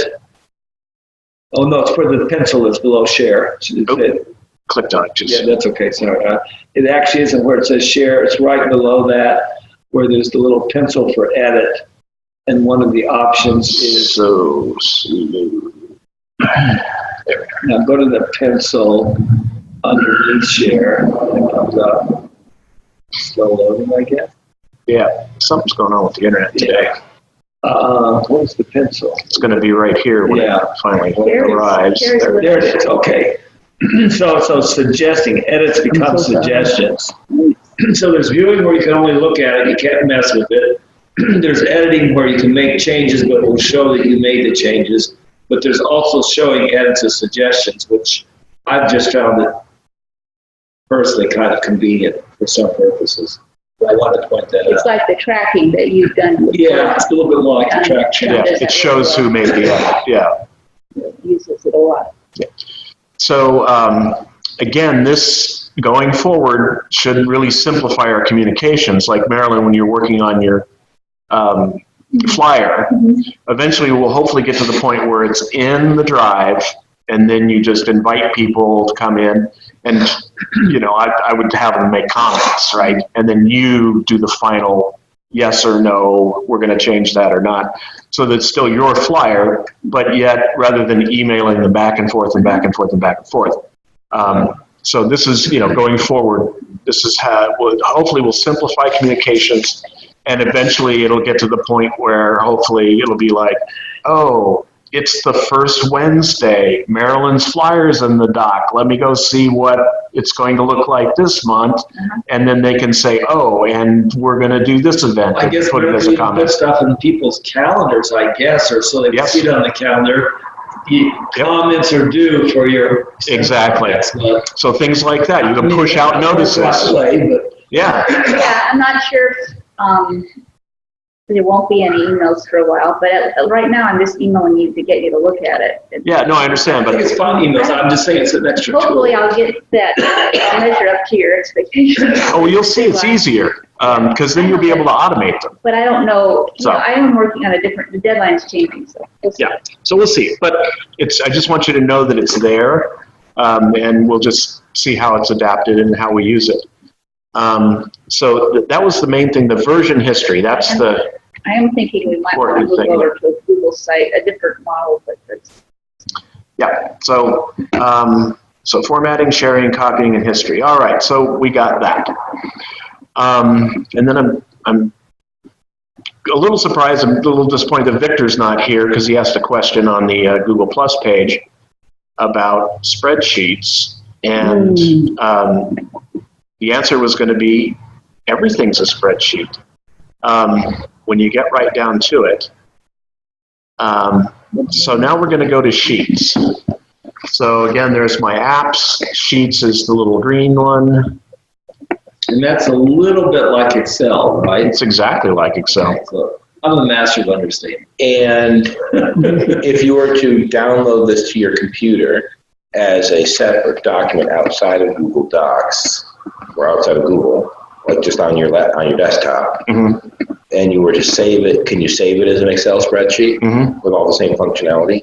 Just like you can save the Google Doc as a Word. Yeah, I know. I just find the steps a little clunky to me personally. Right, or transferring a Word to Google Docs it's a little clunky too because it'll change the format. It changes the formats. So my suggestion is going forward, just know where you want to end up and take that off ramp. If you Wait, know going you're in forward? school, well, going forward, in the future, Oh, going forward. going forward, Okay. just take the right off ramp, right? If you know you're at school and you know it has to be an Excel spreadsheet, Yes, then start it in Excel, yes, and then your formatting won't get screwed up. And if you know you're working inside a Wiser, and we work with Google Sheets, yes. then start it in a Google Sheet, and that way when somebody in Wiser looks at it, the formatting won't get screwed up. Because the formatting is always going to change a little bit going between Microsoft Word, Yes, okay. Google Docs, Okay. or LibreOffice, which is the free and open source software that I recommend. That's what I use. I don't use For document creation? for all Word, for Word. Office Suite. It's a complete Office Suite and it's free. Excel. Yeah, it's called LibreOffice. As opposed to Google Suite? No, as opposed to Microsoft Word. Or Oh, Microsoft Office, excuse me. Microsoft Office. but I don't even really use Microsoft. Only reason I use Microsoft Office, to me, it has more manipulation options than you have in Docs. Right. And so that's why you would use Libre? Libre is in between. It has less options than Word, but it's free, and it conforms to international standards, and it works better with Google Docs. LibreOffice. It has a lot of options, and I will say, I'm trying to put my money where my mouth is. Last night, I helped Kyle and Nicole, my 20-year-old, set up their laptops they got for Christmas, and we installed LibreOffice. I didn't get a laptop. As opposed to purchasing Microsoft. As opposed to purchasing Microsoft Office. And see, and that's right. See, and this is the bad thing, because this is my work computer. And so the district puts all of this wonderful stuff on it. With my own personal one, I'm going to go in there and it's an empty box. Yeah, when it's a work computer, your options are limited, and you can't just put whatever you want on it. So- kind of sort of like they want to know everything. They wanna know so what you can you're put doing. everything. So here's a weird sheet that I happen to have. Yeah, this is fascinating. What is it? Well, this is actually a 19th century nomenclature of colors that a botanist created, or biologist created, where he was linking colors to physical objects as a descriptive sense, and then a modern computer design person went and translated the botanist's description of colors into hexadecimal code for using those colors on the internet. And in my design work, I just found this fascinating, and so I kept it. Of course you would. How many colors does it Of have? course you would. It's 700 or something. I don't know. Yeah, but that's not the point. The Could you point send that is, to me? You put that in there. yes, I did. You didn't literally type it in. Oh, no. Right. I copied it Yes. in. Yes, it was in an Excel spreadsheet, Uh-huh. and I copied it into a Google Sheet. Uh-huh. Yeah, sure, I can share it with you. Share it with me. I will. Thank you. Why don't you show us how to share it right now? Yo, that's it. He is such an instant person, right? I like that. Yeah, and unless, you have to hang out with him, he's like, show me right now. He doesn't have a good impulse control. Does not. No, it's just like this. So I'm going to send it to your Wiser He doesn't email. want. He doesn't want like a long list of to-do stuff. Let's get it done now in the moment. Exactly. I would Get it. Done. I use the note thing too, by the way. Sometimes when I'm sharing things with people, I want to send them. Oh, yeah. I'm just letting people know. I found that recently very useful. Oh, yeah. To share it and just send. Because they're not going to remember why you shared it Yeah, with like them. why I'm sharing it with you. Why are you saying me this? Yeah. Right? Yeah. Anyway. But I don't do that with Robert. I have a whole metaphor that I use in teaching with the rainbow. And I point out that people talk about white and black with gray in between. I said, no, that's not true. There is no gray in between white and black. It's the spectrum. And so all of a sudden, bam, but then you think you see 7 colors, but no, there's all the shades of colors. So is gray not a color? Gray is not, it's a mixture of white and black mixed together. So it becomes a color, yes, like it shows up there. Okay. But gray is not between white and black on the spectrum. Anywhere? No. No. Because black's on one end and white's on the other, and in between It's just something is violet and indigo and blue and green and. What is it? Oh, Where do they overlap? So it's They don't. linear. It's not. Well, it's not exactly linear, but the only way you can get gray is to actually mix white and black. And the other colors are not. And black is not a mixture of colors. Black is all colors. Is all colors, and white is the absence of color. It depends on whether you're talking about optics I was or gonna say, you guys physical are paints. so nice, I'm gonna refrain from giving you the I'm very, physicist very comments. interested. Yeah. Because there's actually two different ways I of don't wanna looking at digress. color, but we're not going to digress. That's right. We are looking at spreadsheets. Spreadsheets. See, and there was deflection for me because if I don't know the codes for the spreadsheets, I am just like. So talk about the spreadsheet. All right. So, I gotta move this thing again. We are seeing my spreadsheet. Okay. So now we're to the easy part because I'm just going to show you the different document versions, and you're familiar with them from Microsoft Office. And we'll mention LibreOffice again at the end. But here, so you see the same drop down as we saw in Docs. You can share, create a new one, open a saved one, make a copy, which would then again freeze that. You can download it. See, and here you can, format. in the different formats. So And ODS is the Libre one, right? is the international standard, which is what LibreOffice uses. Yes. You can create a PDF. You can turn it into a web page. And then the important one for spreadsheets is the comma separated values, because that's how data is transferred between spreadsheets, is CSV. And then some people use tab separated, but you don't run into that very often. What is CSV? Comma separated values. I understand that. What is it? It's one box, and then a comma, and then the next box, and then a comma, and then the next cell is the proper word. One cell, comma, next cell, comma. And there's some other formatting that tells it where to break into columns. And so when you download this, it looks like that gibberish computer stuff that you see, except it's usually from a lot of spreadsheets are just numbers. So it's just rows of numbers with commas. But then when you load it into a spreadsheet software, Oh my God. the formatting is built into the CSV, and then it populates. So When you I can. open up click on my desktop and I open up and I see all that gibberish, I'm like, and I just trash it. I'm like, I saved this, and it was, if I had to put it in If you put it into a in the spreadsheet. correct, and then it would come out and make sense. Yep. Oh my stars. Okay, good. And that takes me to zip things also. Zip docs, which I cannot open in a. Those are compressed Right. How do you documents. uncompress them? You need software to uncompress them. Like 7-zip is my favorite. It always works. Been using it for a decade. So you have to download it, Right. and then you should have compression software built into your Mac laptop. Yeah. Windows has automatic compression software. You just need to right-click on That's it. another maturity level for me. When I get something that's zipped, I clicked on it, it doesn't open up correctly, it goes You're done. trash. Okay. It's done. Okay. All right. So yeah. So here's your same your same file drop down. I do like to point out, like, so Victor's question, I forget what he was referring to exactly. And he said something about can we use a spreadsheet? And I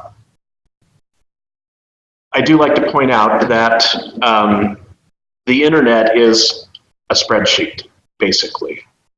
The WordPress is a big spreadsheet with software to display blogs. But it's a content management system, and a content management system is a spreadsheet. A spreadsheet is a database. Basically, a spreadsheet is a database. Exactly. They're all the same thing in the computer science world. Oh, this was the one I was A watching database is before. nothing more than addresses.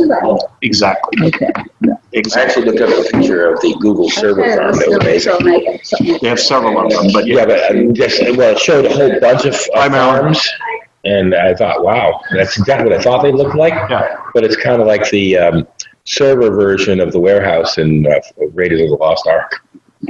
Okay, or that warehouse I went by in Mississippi one day that was Spooky. a mile and a half long, and had 400 semis lined up, backed up to loading docks for 1.5 miles. Walmart. I knew it. But I had to get to the other end of the building. I was like, that is the biggest building I've seen since, the NASA age or whatever I was driving. Yeah. Yeah. And I was like, oh, Walmart. Yeah. Of course. All right. So, boy, are we. Of a rainforest off in there. Yep. All right. So, this is Sheets. And yes, if you want to really learn about computers, and I have not done this yet, but become a spreadsheet wizard. I have seen people make three-dimensional appearing sculptures by clicking a button on a spreadsheet. I've seen people do fractal patterns by clicking a display button on a spreadsheet. Really? Yeah. It's just a database. Right. So anything, but it's formulas and stuff. your favorite superhero You have comic, the right database to start with, but he's saying if you have the right database, then you can make a selection and kind and of. display But it. can't you download certain databases and stuff, though? But so my point is the new superhero movie, which is all special effects, all computer generated graphics. Glass. All that glass, right? That's the latest one. All that is a database and the software to display the spreadsheet. Marilyn, where are you? You're outside. She calling in from outside? Yeah. Oh, she must be in her car. Well, no, she's on the bus. I don't know. Stop. Anyway, so it's the power of spreadsheets is tremendous. I thought your point was going to be, so when we have that workshop, I could show you some examples. No, that's beyond my. Okay. Yeah, I am not a spreadsheet wizard. Another name for databases and maintenance. Okay. Yeah. So I want to make a point about the make a copy because it came up with the Wiser online courses. I mistakenly set up something like a spreadsheet, like a log of collaboration for students to keep their own logs of, for this course, I did this, I went to this seminar, it was this many hours and so forth. Right. The mistake I made when I set it up was it was a shared document. Oh my God. So everybody was you would have one person's seminars with another person's collaboration, and it was a mess. And I realized what I failed to take into account was I needed to say, you take this log and make a copy, and then you use that, and you got to use it different. You got to stop giving people edit rights. Well, you basically just have to tell them, Make a copy. Make a copy. Right. They have to. If you don't, they have to make a copy, and in that particular case, you make a copy for each course. Because you don't want to have your log for all your courses combined. If the dates are in there, why not? You want to submit it like course. Right, but then you can just take it out. You could, but it's going to be a lot easier for you if the course stuff is all. And you start a new copy for your next course. No, you just make a new sheet. Right, but see, that is my problem already. Kind of the different versions of the papers. And my notes and all of that drives me insane. I would rather just have like that history thing as opposed to working on what version did I put this in? I mean, you can go back and sort it out, but I think it's easier to keep it straight the first time myself. But that's a personal decision. Right. There's one place where it all is, and then I can extract out what it is I want. But before we leave here, I would really like to go ahead and set up a blog template, because I'm thinking my next course, all of my notes and stuff, that even reminders to myself, my meta talk, this is what I'd like to do next. This is what I'd like to share. I think that's going to be a separate conversation with you, Mark. Oh, so you're not going to show me how to set them up? Oh, I didn't know you have to go. You're not supposed to be here. I'm supposed to be here. Oh, I do not know why I thought you told me you would not be here today. That's my own. That was probably what I dreaded, so I can keep it separate. So you said the magic word. Blog? Notes. On the right side, we didn't talk about this. on the right side of, Which page? What page are you? well, I'm in a sheet, but you'll see the same thing in your Gmail. You'll see the same thing in Docs. There are these little symbols. Calendar. And there's the calendar. You can add whatever the type of document you're working on. You can add it to your calendar. What's the one below? Tasks, which sets up a notification. And then Keep is a note-taking application built in to all of these. And so you can actually take notes. Which can be And tagged. it's cumulative. That means notes, no matter if I took notes yesterday or if I take it in a different page, it's still the same note page. Wow. And those notes can be tagged to each cell. I assume. Right, but I was thinking if it was on a blog, then that's going to facilitate when I have to have people comment on what I've done or what I said. They can just go into my blog and then they can comment where I say. And I'd like to know what folks think about this or that, and then they can just actually. Well, it depends. So if you're just asking people privately to comment on something, you can just share it with them. You don't have to be a Wiser person. Blogging is, the implication is it's on the internet. Everybody, and that's what I'm saying in terms of, because part of the new course that we're having is that at least 2 or 3, you have to comment on other people's That's work. the Google Plus. That's different. That's Google Plus. That's the online forum.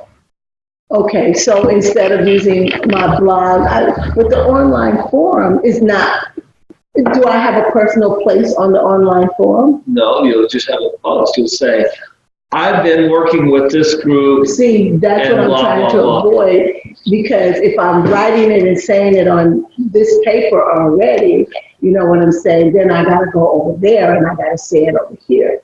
But I'm like saying, if all of my notes are basically the notes that I want to be public and then get commentary on, if it's in my blog, I can. You can have a blog too. I'm just saying. Or my post and blog. I'm just saying the requirement for the course is the post in the online forum. Okay. That's the requirement. Now, there's nothing to prevent you from having a blog and then copying, pasting stuff from your blog into the Google Plus thing. Okay. The blog could be your, Michelle's more ambitious thing, which would be a good thing to do, to have a blog, and then you could intermittently take excerpts from your blog and you can post it. You could even post a link to your blog. Like if you want to read more about what I have to say about this. That's what I was saying earlier. So it's the blog thing, which is why I was thinking that would facilitate a lot. Yeah, I think it will. But again, it's public. It's on the internet. Right, and that's cool. And the online forum though is going to be private. So what you take from your blog, Google, the Google Plus private wall is only visible to people with a wiser.edu email. Right. And because we want people to but that's brief and all of that. That's right. That's a much briefer thing, and it's kind of a little bit of a more formalistic thing to meet DAC requirements that people are doing these things on a regular basis. So we do want you regularly, about roughly 10 times per course, posting a paragraph or so, and also replying to somebody else's post about 10 times per course on average. Okay, right. Unless you need extra hours of collaboration credit. Right. And then, but then your blog can be something, a more ambitious thing. Right, which is what. Can I make a comment? Yeah, Rosa, go ahead, sorry. It's Marilyn. I'm sorry. Yeah, on your blog, though, you should have a comments place too, right? I guess so. You can, or you can turn it off. It's your choice. Right. I could never figure out how to get it work well on Wiserville, but that's something you would aspire to, however you want to use it. Right. Okay, I'm off. Yeah, thanks, man. Good point. Okay.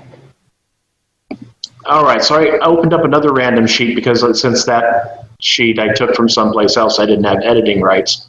But now I have editing rights, and I want to create a form. So linked to Sheets is something called Google Forms. And, well, I'll show you the logo later. Anyway, it's a purple logo. and this I found out working with Victor on one of his survey projects. This is actually something that Google bought. So, and this is important, I learned the hard way, there's not version history of Google Forms. It's not Version history, right? Okay. So because it's a third-party app, it's not built in. But Google Forms is one way to fill a spreadsheet. And Google Forms are used by classroom teachers to give quizzes. Right, and then you can create your own quiz. Your own quiz. Yes. And then as the students fill it out, when they submit it, it automatically goes to a spreadsheet.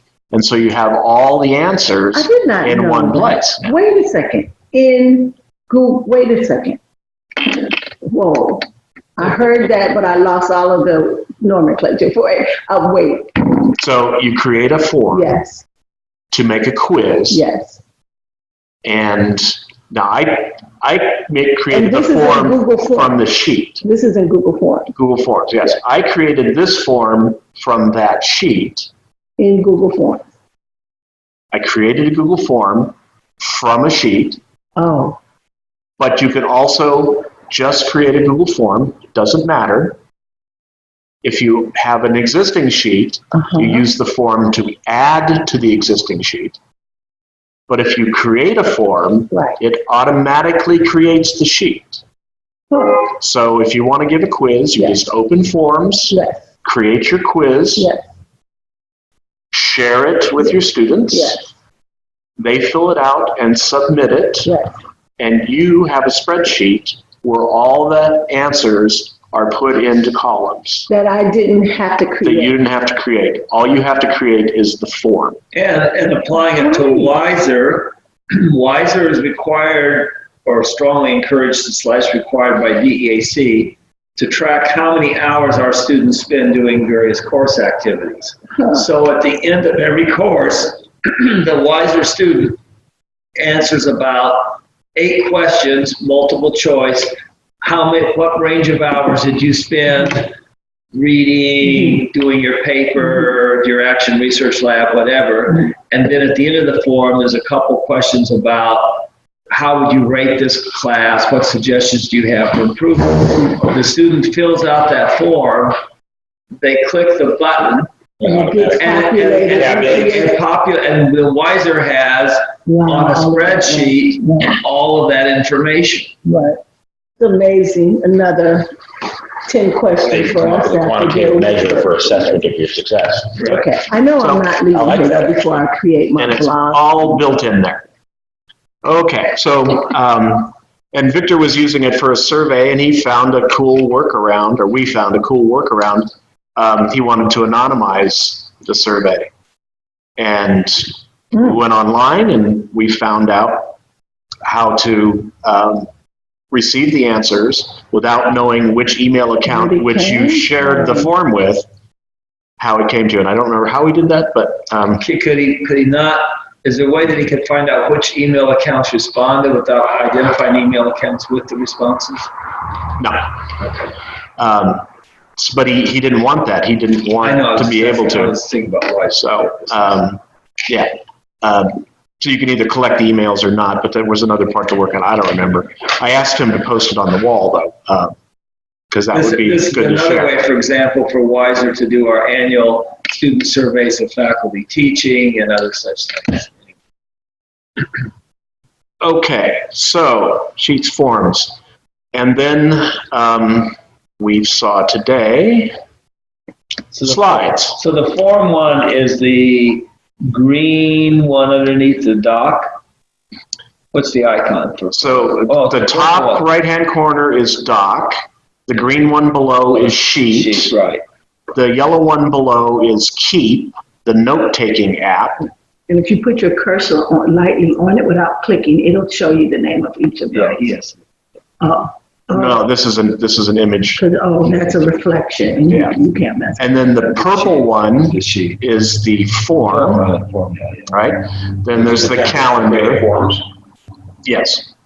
And, forms are very cool because they're built in multiple choice question, ordered list, unordered list, short text, long text, and it's just drag and drop. And so you can build very complicated testing forms very simply with just drag and drop.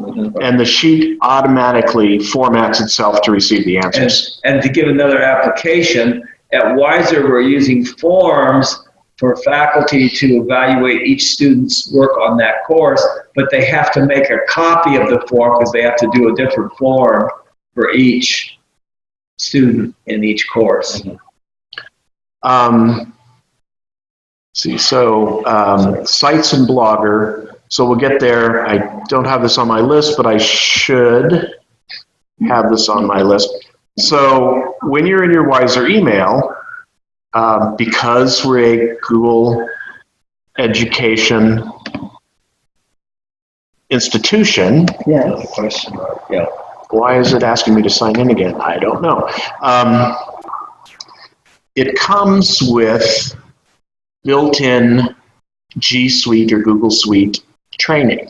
And so most of the places where you're in a Google app, when you're signed into your Wiser account, of course, you're going to see this 4-colored circle with a question mark. So I'm in my Gmail right now. I'm in my Google, in my Wiser's account. And you see over on the top right-hand side? On the top. A 4-color circle? I do not. You see a drop-down menu. For me, or for my name, I see settings is not here. Here it is. Macintosh. It's going to become a... It's a rotten apple. The fungus is among us. Look at that. Dave, do you see one on yours? Do you see a help circle, multicolored help circle with the question mark in the top right corner of your computer? Yep, I do. Yeah, I don't think we'd have They're giving it to me differently, maybe. What if I type it in? No, another thing that happens is, I'm learning, is Apple hides some things. Right. And I'm looking for a drop down. Rose, Maybe in using a Mac or PC right now? See, So I'm on a Mac. I mean, I'm sorry, I'm on my wife's PC, but honestly, I hate her computer so much.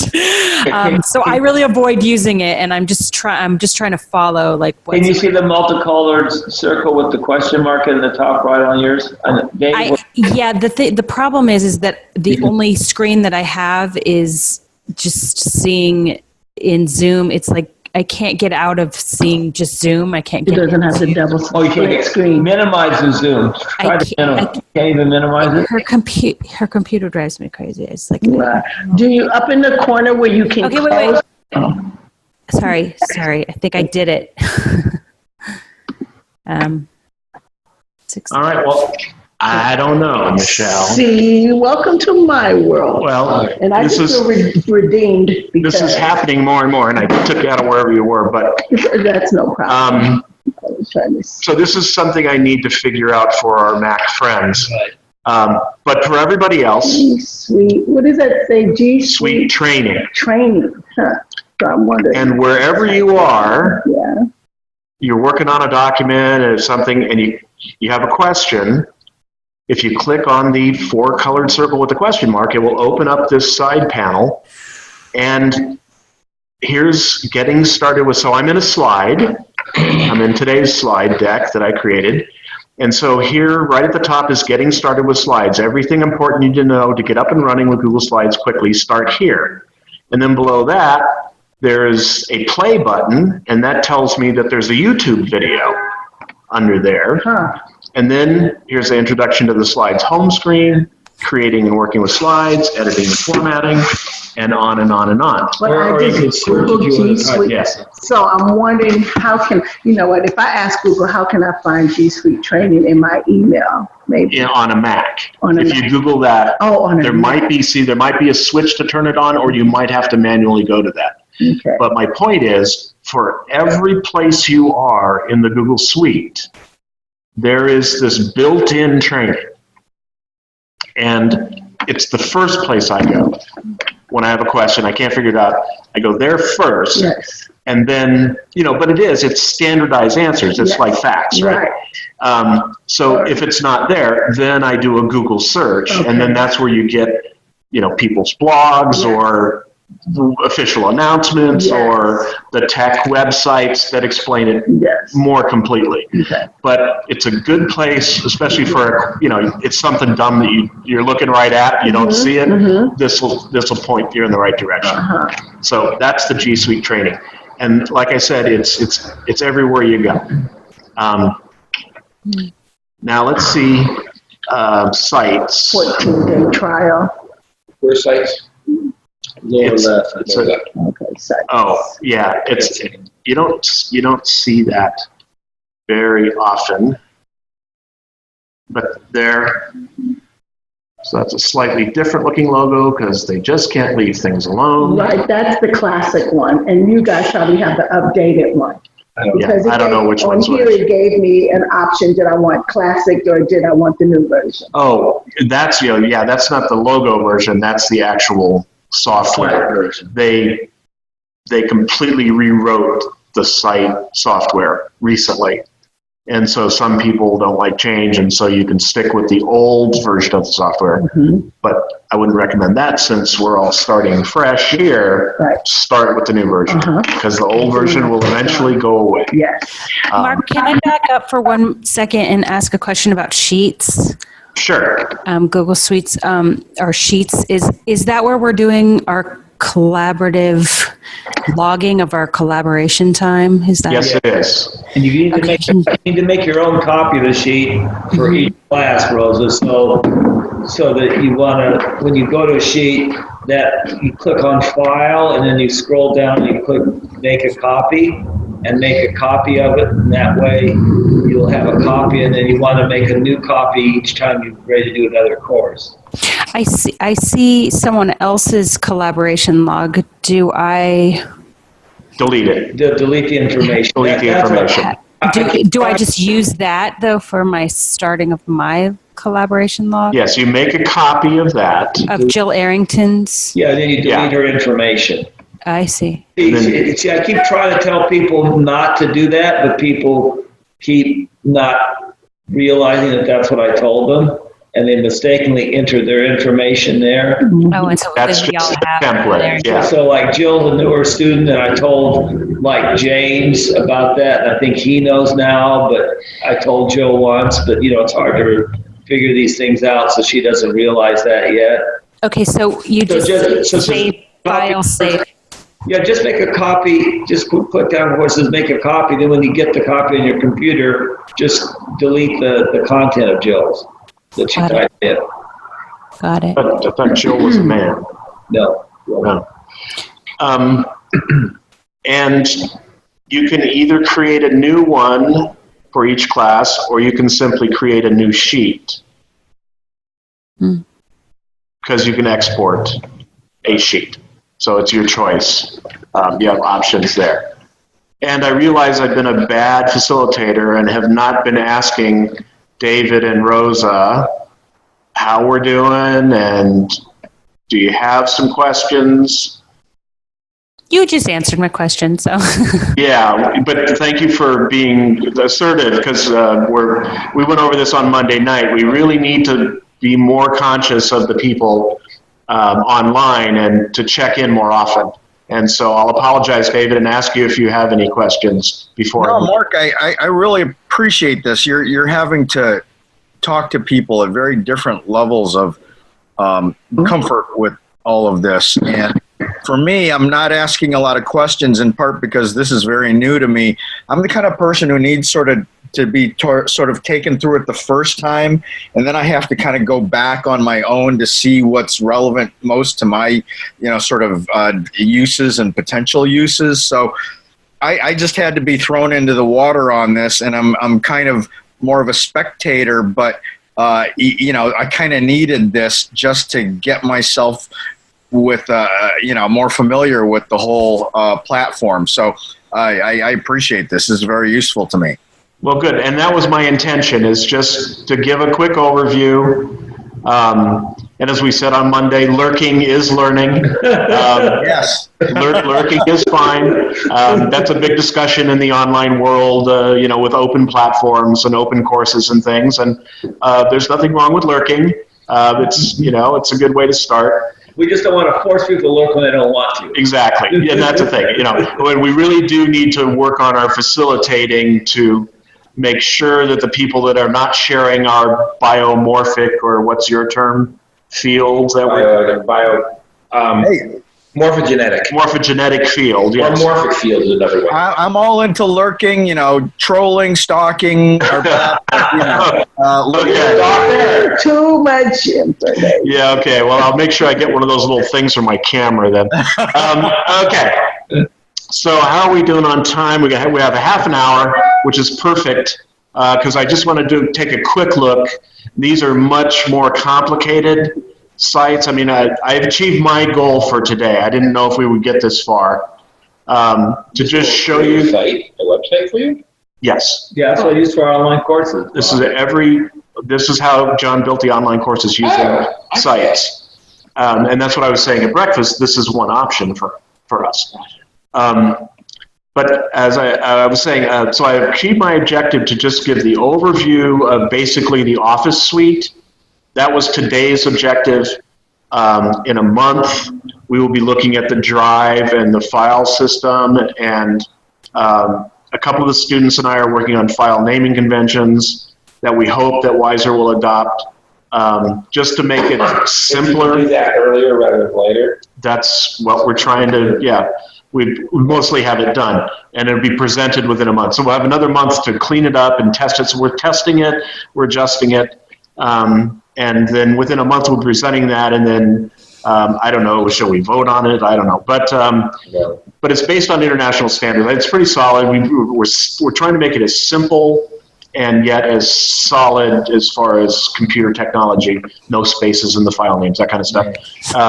And then my dream is when a student signs up, they get their email address and they click on Drive, and there's a folder with their name on it, and they open the folder, and that's every course they need to take to get their degree, already pre-set up with file folders in it. Wow. That's my dream. Mm-hmm. So we'll see if we can get to that point. Dream. Yeah. So that, to me, that would be nice. And then of course they can add and things will change, and but just to have that basic welcome to Wiser and a little orientation thing, and here's the resources, So, but that's down the road. Mm-hmm. Okay.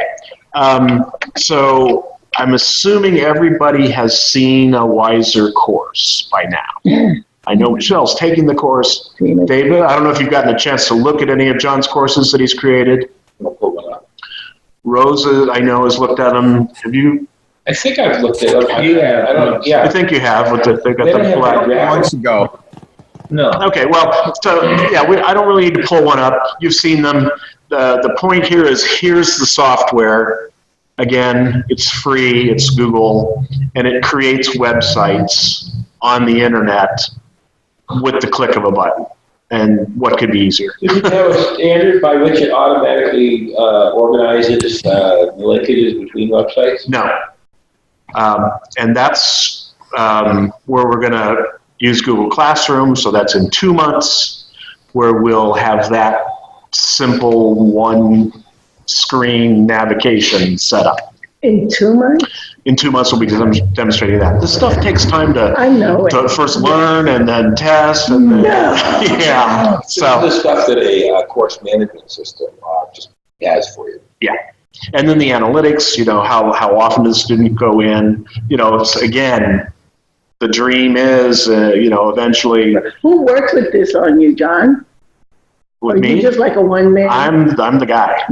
So I'm thinking, he should have to mentor somebody. I think he should have to take somebody. Well, John and I work together, and then I'm working with students. He and I consult a lot, and then there's a couple of students that are kind of helping him kind of pilot test. Yeah, but I'm the guy that goes to the conventions and goes to the training. Like I have another training next weekend. And He's the one with all the in-depth expertise, and then we. So you have guinea pigs and stuff like that already. All of us. Yeah, everybody. Yeah, Okay. we're collaborating. Okay. I don't think of it as guinea pigs. Right. Well, I'm just trying to get myself in there some direct link. You too could be a guinea pig. To learn all of this and understand it. You too can be a guinea pig. Right. Give me feedback and stuff. Yeah, well, we'll talk. And, if we do a little collaborative student session, I'll try to remember to include you. Yeah. And let Maybe you know. one day you might even want to come into my classroom one day and be like, let's try this with these 20 little that's kids fine. and stuff. Yeah. You could collaborate with him on developing your blog. Well, I'm doing that. Look at here. Oh my goodness. You're already there. Okay. All right. I'm trying to get there. I've been saying this for like a year and a half though, right? That I wanted to. Yeah, there you go. So, and this can get very complicated. Right. I just want to show you that there's this site, there's templates already, which of course, Love that. I didn't mean to unmute myself. Yeah. So you'd have to go to create, and then we look at the templates and all that. Yeah, I don't want to get in the weeds here. Right. I just want you to be aware there's something called Google Sites, and when you hit publish or whatever it says there, Michelle, you will be live on the internet, right? And everybody in the world can find you. Right. Right. So that's either good or bad. And how do I direct them if I wanted people specifically? It will automatically generate a URL, unique reference. Oh, so then I have to learn how to embed them, copy and embed them into like the emails and stuff that I sent to people. Just copy that, and then you can shorten it. I think you can also, it's called a vanity URL, but that's really a terrible way to put it. You can choose your URL, right? You chose. I did.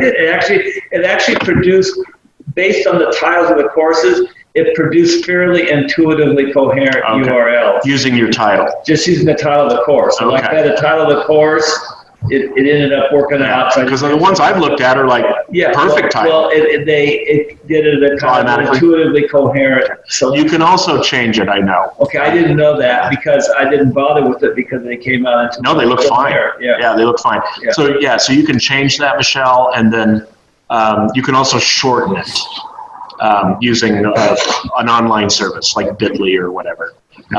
Because some URLs get very long. Oh, right. And so there are services online where they produce what's called a vanity URL. And it usually gets it down to about 10 characters. And then this is all mathematics, right? But it just makes that conversion for you. But it just makes it short enough that you can remember it, and then it makes it easier to give to people. So there's different ways you can pass that around and share it. But the point is that it just automatically puts you on the internet. You don't have to buy a domain, find an internet service provider, set up all that. We'll put you in the internet, which is different through Google. Kind of the same and kind of different. Okay. Yeah. Google. Yeah. And it's through Google. At some level. And that's cool, right?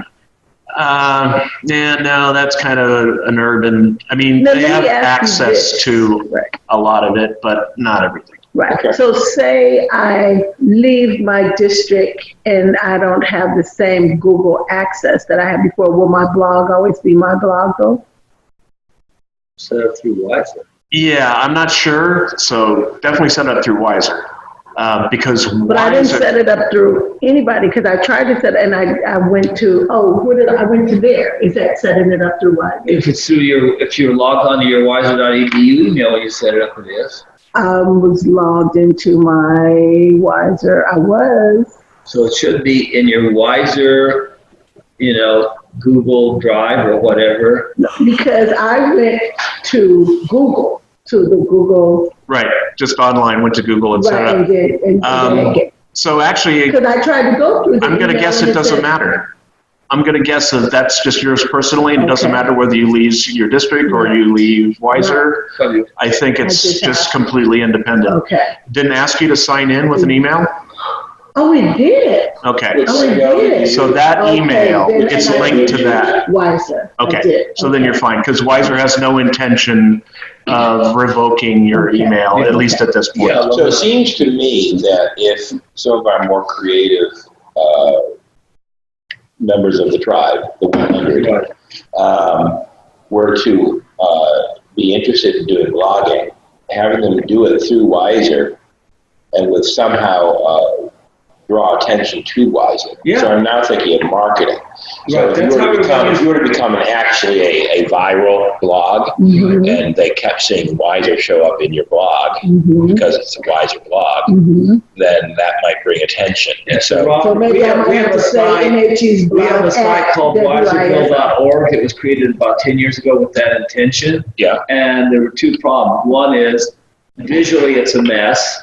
And number two, we really, over those 10 years, only had one person that consistently blogged. Well, that's a problem. Yeah. If you're going to blog and you want to have an impact, you have to have a calendar. Right. And you have to submit every week. But I agree with you, it's a good way to do it. And I think that we need to, as I was saying earlier, switch from the wiserbill.org to a different way to organize. Right. But my point is that we had like 20 of the 100, and then every now and then any of the other 80 who wanted to do a blog, you could get a regular basis and schedule when it would be. Yeah, I think if we got even like 5 people blogging regularly, that would be very. Yes, but I'm thinking in terms of at some point we need to lure people in to Wiser. I agree. In your naming your blog or something, it would have maybe the requirement if you're going to use Wiser's site or email to as an anchor, then you have to put it, like I have MHE's blog, and you say hashtag Wiser. Yeah, I intuitively know that. I don't even know if that's necessary. As long as we can get it on a Wiser site, people will know it's affiliated with Wiser. But that's exactly what we should do. Site. But if it's out in the world at large, then the world could see at Wiser. But there's more. What I'm suggesting is a way on one side of the column of your blog that will make it visible that there's other Wiser blogs they could connect to. Yes. So we would have to maybe put the link to just Wiser. Does the URL come with the Wiser at the end of it? I don't know. I'd have to look at. I think Wiser is mentioned in the Google Sites now. I forget how it's mentioned, but it says. I don't know if the blog will be the same, but let me just look here at my email. So it's like. So there's just more modern ways to do this. We'll figure it out later. Okay. But right now, like the online course sites, they're sites.google.com/wiser.edu, and then the information about the specific course. So wiser.edu is in the URL. Of those sites. At least. So that's one option. So like right now, if I wanted to put my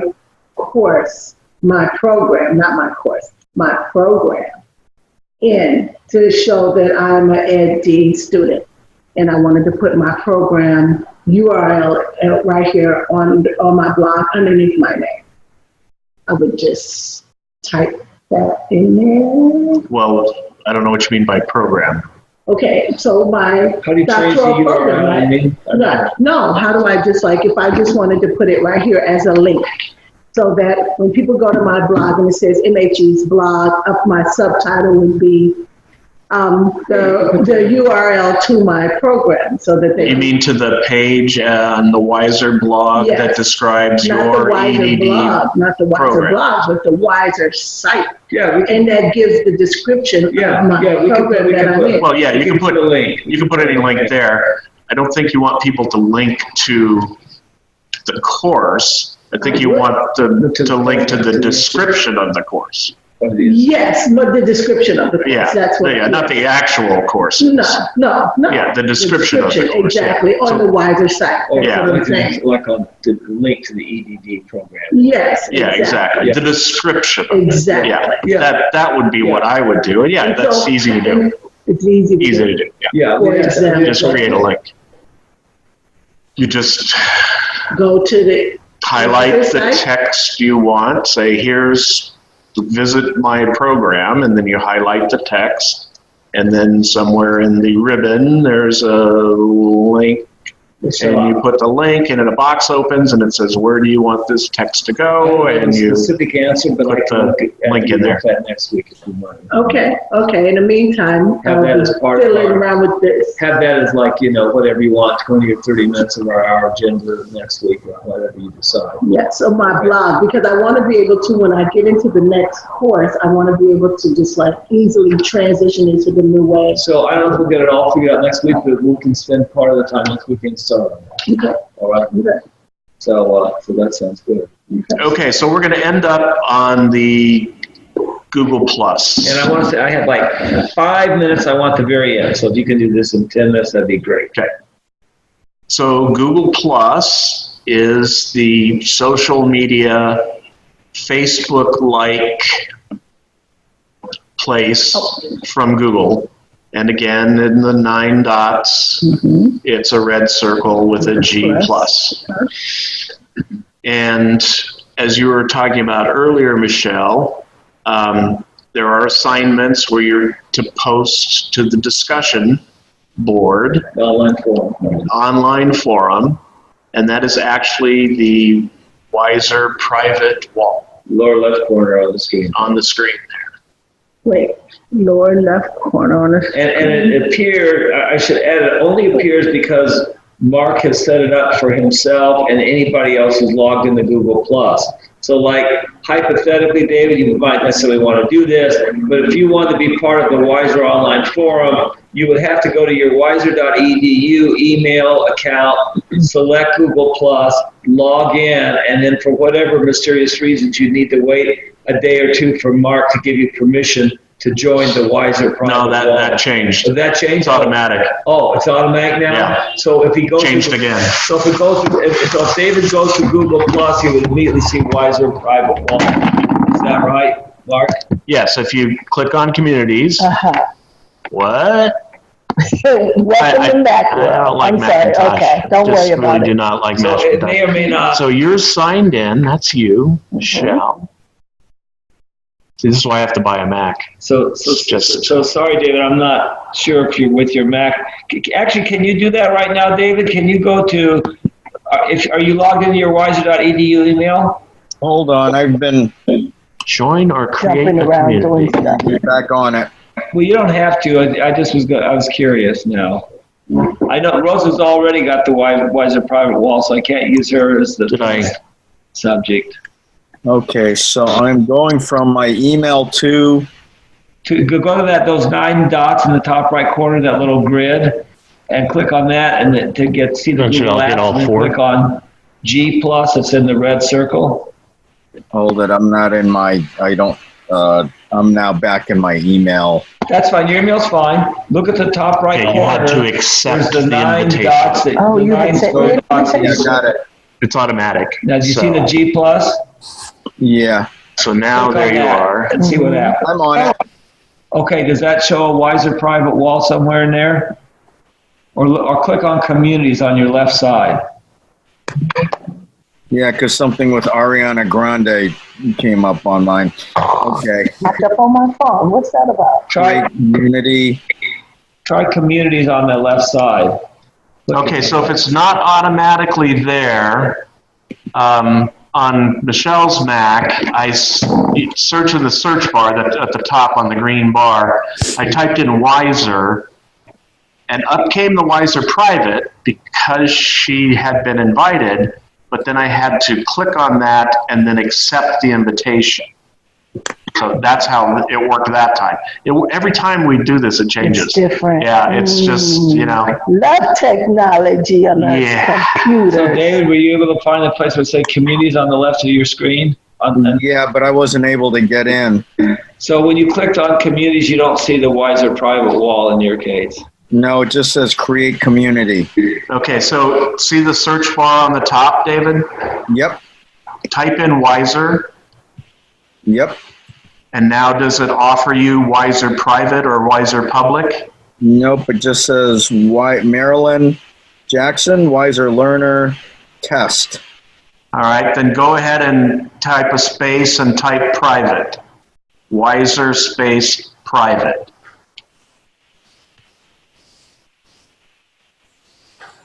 Oh, comes up. Okay, there you go. Click on it. Yep. And then does it say accept or something? It has, Join, accept, no, it just has a, hold follow. on. You need an invitation. So you'll You get didn't automatically get the invitation. You didn't automatically get the invitation. Okay, so it just changes every time. Mhm. So anyway, once he gets this invitation process finished with Mark, then you'll be able to access the Wiser online forum, which is called the Wiser private wall. Okay, and so what do I use this wall for? Your posts and your replies to the forum. Oh my stars. And that happens by, You're on the public wall now, though, by the way. right. Oh, so this. You're going to use the private wall, not the public wall. Okay, and so preferences, share in a new post, leave You got community. to go back to communities. Go back to all your communities. The private wall comes up. Click on Wiser Private. That's the forum. Okay, and what do you want to share? Yeah, so you could add Oh, something. and see here's where you get his pictures, where Yeah, you can include pictures, and you can also see what other people have. You should be able to see other posts. right, so that I can comment on their Yeah. posts. I see Marilyn's and Mark's. You should see a bunch. I wonder why you don't see more. Because I'm a Mac and it's prohibitive and No. it's segregationist. Yeah, I don't know why it's not. Okay, David, you should get a invitation or A something. bunch of posts on there now. Oh, I got it. There you go. Sorry about that. No problem. This is like the third or fourth way it's allowed me to add people in the last couple of months. It just keeps changing. Sorry about it. So anyway, It's like a ton. and then there's also the Wiser Public, which you don't need anything from me. You can search for. See, look, there's even loading more. Look at all I'm this. trying to see, Look at this. There's like, If I put. we're up to like, Yep, got it. so on the show, we're up to like 50 plus posts now or Right, something. so I was trying to search if I put Wiser up in the So when she clicks 19 on members. private wall, she only sees a couple of posts. See new posts. Oh, there you go. There you go. Okay, now There you you can go. see them. There we go. So just Mac just handles this completely And I different. can choose whoever. I put. You want to apply to I any- have a Mac, and can anybody hear me? Yeah, go ahead. Yeah. Linda. Go ahead. I have a Mac, and it just has been fine to see all the posts and everything. So Michelle didn't see all the posts, and then she had to click on something. Right, So they actually, click on first see I new had to, posts. up in the communities, a search bar, I typed Wiser, and I clicked on that. And then it gave me that little oblong circle, and it said, see new posts. Okay. And then I clicked on it. Okay, so now you should be good going Probably will. forward, or Probably will be. And there's, so these are not categorized or No, organized. but one of the things that we want, that we have not been successfully educating people to do, is to encourage people to tag their posts. So and we're going to come up with a finite number of likely tags, like hashtag multiculturalism, hashtag education, hashtag social change. Or even just programs would be a good well, start. or classes. Yeah. EDD 601. If you're replying, if you're posting about EDD 601, you should include that hashtag. So, yeah. Well, that's going to be a lot of different hashtags. Yeah, I was thinking some I think big that's okay. No, we were going to do like the themes like multicultural, Yes. action research, Yes. environment, you know. Still going to be a lot of different categories. Yeah, but maybe like 24, but not like 2 million or Right. 200, you know. Yeah. And then if people do use those recurring hashtags, you can do a search. Yes. And at the top you say, okay, today I want to see, what have people been saying about multiculturalism? What have people been saying about therapy? Or whatever, you know. Anyway, but we haven't got people to do that yet. This is where you find out how to add the Wiser Central calendar to your calendar. Because pinned to the top, Pinned to the top, so I need to scroll back up to so the top. scroll up to the top, and some guy named Mark What do you want to share? had left a post that said, please add the Wiser Central calendar, your first, last at wiser.edu calendar. I don't have that. You don't, of course, you don't see that. I'm all the way up at the top, and Victor Bloomberg is. Because Victor's done some since then. But I pinned mine, and I'm the administrator. Right. It's supposed to be the first So thing you if I see. search for maybe Mark or Mark Wilson. Go ahead, calendar. He typed calendar. Just type in calendar. Because he did hashtag calendar. So just type in calendar. Calendar, so calendar Z or calendar? Just calendar. Don't let it tell you what to do. Okay. No, they took you off our website. See? You want It to has to be more specific. no, just do calendar, I said. I just did calendar. Hashtag No, calendar. don't select theirs. Hit it now without selecting theirs. Don't select theirs. Just Nothing. you didn't hit it. Yeah, I hit the search, Oh, and I it's don't like, know. what do you want? These are the only calendars. Just Search search for calendar. Now that's really gonna. well, maybe it's, Are you in Wiser Private? I'm in Wiser Private. it's like taking And her it says I'm outside a somehow. manager. But somehow it's Oh, taking wait. Oh, it's no. taking her outside. Yep.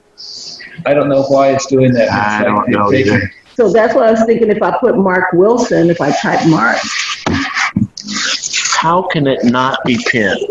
How is that possible? Welcome to the world of Macintosh. You're a member, you're in the right place. How is that possible? And that's why I like so Oh, limited this is a search technology in Google my Plus. It says search Google Plus. We don't want to search Google Plus. We want to. Oh, here you go. You got to click this button that says limit to wiser.edu content. There's a button at the top. After the search bar, there's a button that if you don't move it over, Mark, look here at my screen. Yeah, I see the You got to drop down. limit the search to wiser.edu because you were doing the whole universe. So now if I enter limit it to What? Oh, you mean this limit the search? limit the to- search. See this little button here? Yes. I had to click it on wiser.edu to limit the search of the calendar to wiser.edu. Otherwise, you went out Otherwise, to you do the wide, whole wide world. www. So now I'm going to go That's back. Now there's Mark's emails about calendar. And it's not going to tell me how to import the calendar. Yeah, his email, his posts tell you. Saw that These are email and it was instructional posts. not good. I'm not. That was And not good. this one too. I was like, I can't. Okay. So his Uh-huh, is here not we go. self-explanatory, but you So I opened the post. I cannot imagine how Mac can override something that's pinned to the top. So, How can it override Google? Well, it did with mine too, actually, Mark, when I have a PC. But I don't see the little thing to limit it to That's what I'm saying either. wiser.edu. That's why I was saying if I put Mark Wilson in there, But it might have brought up She his got stuff. her search bar cannot limit it to wiser.edu, unlike mine, which is interesting. And it says anyone, anytime, anywhere. So maybe here I would have to limit it this way, John. So here it says from anyone, anywhere, anytime. I would have to change You can those change settings at WISR.edu the or time. something. Yeah. Well, if I need- the thing is yours is- you're in the Wiser Private community, which is limited to wiser.edu. Well, somehow already. hers took her outside. Because when I go into settings for this Google search, it says Rosa, I have a anything, question. anytime. Yes. anywhere. Are you able to go to Google Plus on your computer for a moment? Yes, I'm on Google Plus. Okay, on the search bar, are you on the Wiser private wall? Yeah, and I wanted to report something that just happened when I went. So I was trying to follow where your guys are getting stuck, and I went to communities. Right. And I saw there's two. There's Wiser Public and Wiser Private, and I Right. see that you probably deleted that other one that was an extraneous Wiser Private. Yeah, he did. Since we Right. last. Yeah. So then I went back home, and Mark's post is no longer pinned to the top. Oh. Interesting. It was before, though. Like So, when I first- so I have It is another, on mine. so I have another question. I'm on a PC too, so. Okay, so Rosa, on your search bar on the Wiser private wall, is there that little tab where you can do a search either everywhere or limit it to wiser.edu? Where exactly are you? On the right-hand side of the search window. right-hand side of the That long rectangular window? I see, and you drop down, so anywhere, anytime. I see from anyone, date, anytime. No, I have a different thing on mine. That's what I saw. She's in the right place. Okay, well, that's interesting. Mine isn't anywhere. Well, maybe it is now. Wait. I can't find mine now because I got mine confused with Mark's. And now that button appears now, John, that wasn't there before. The button This does guy? appear. Well, there is a button that now Michelle sees on hers too, that's to the right of the search, to the right of the drop down, just to the right of the drop down menu, there should be a button that you slide from left to right. And if you And if go it's to in the left position, you search the whole universe. And if you go to the right position, you search only wiser.edu. see, and mine is the opposite. If I go to the left, Okay. then I just get wiser. If I Okay. send it to the right, it's the whole world. Okay, so forget about the direction, but there should be a sliding left to right button that switches between the whole world and wiser.edu. I'm curious where Mark's post went. Yeah, here's one away from He is still at the top of mine. Yeah, I unpinned it and repinned it. So it's on the top of mine. But then I'm the admin, so I guess they're just trying to trick me. Maybe I need to go into, instead of going back home, go back into the private wall. Oh, yeah. Exactly. You have There to be in you the go. private There wall. it is. Yeah. But you come out and go back in. You Okay, can't yeah. go home. You have to go to the private wall. You Oh, can't- right, yes. Yeah, there's only one way in and out of the private wall. Yeah, you can't. So if you go can't home, search you're your not way going to in. see very much. You're not going to see very much in home. You have to go into the. Correct. So, Well, home is like your Facebook feed. And so the more connections you have, the more people you follow, the more stuff you'll see on your homepage. But that's separate. For the Wiser discussion posts, you have to go into Wiser Private. Calendar. Totally. It's completely sealed off. Nothing put into Wiser Private will be seen anywhere else. That's the whole point of it. It's private. So in order to get there, you have to go communities, not home. You have to go communities, Wiser Correct. Private. Correct. It's the only way in. And if you search for it, well, if you're in your wiser.edu, if you search for it, it will come up. But anybody else that searches for it, it won't come up. They won't see it. It doesn't exist to anybody but us at Wiser. so Mark, could I do a screen share? I wanted to wow Michelle and Rose, and David has seen this, but I wanted to wow them for a second. I guess I'm done. It's 1 o'clock. Is that okay if can you share the screen and let me do a screen share? I just want to show Rosa, you and Michelle, so look at your There we screen in go. a second. I'm going to do a screen share.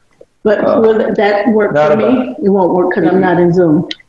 But I can. Oh, you can look up there. I see it up there. Okay, so Rosa and Michelle, look at the screen. Mm-hmm. This is the Berkeley Patch online newsletter, and apparently it seems from my own experience, once out of every 10 times that I go there, look at the banner up at the top of their Oh, ads. yeah. So they have us on there. This is an ad. This is an ad we're paying for. Whoa. Very cool.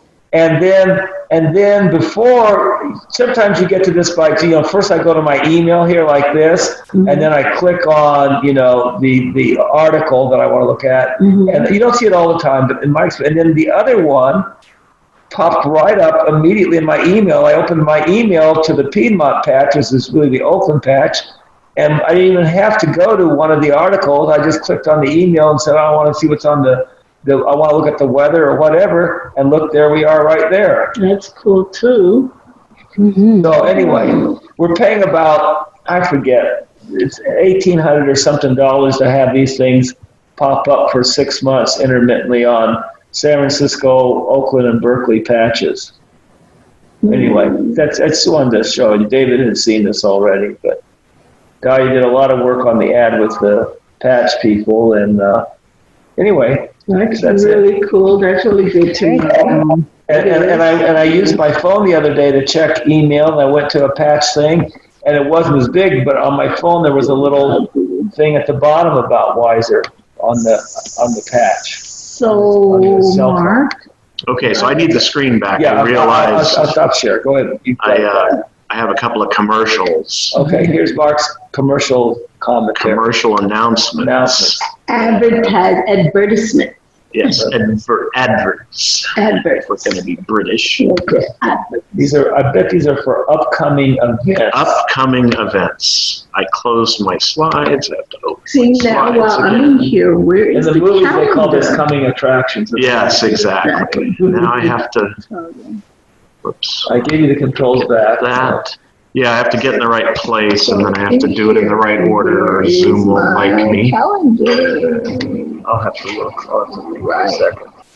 And this is not the Wiser, because I want to come here and invite the Wiser calendar to marry with mine. Well, you might have to click here.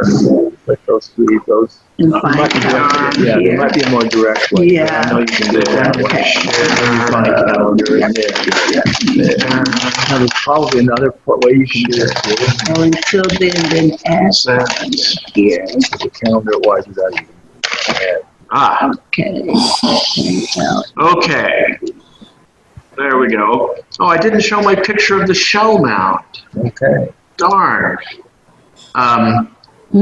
So those of you who've been to Berkeley or Emeryville, California, there used to be a dozen of those.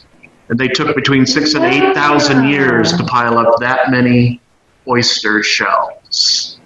And then How many are there now? zero. They're gone. Zero? All Zero. of them? They dug it all up.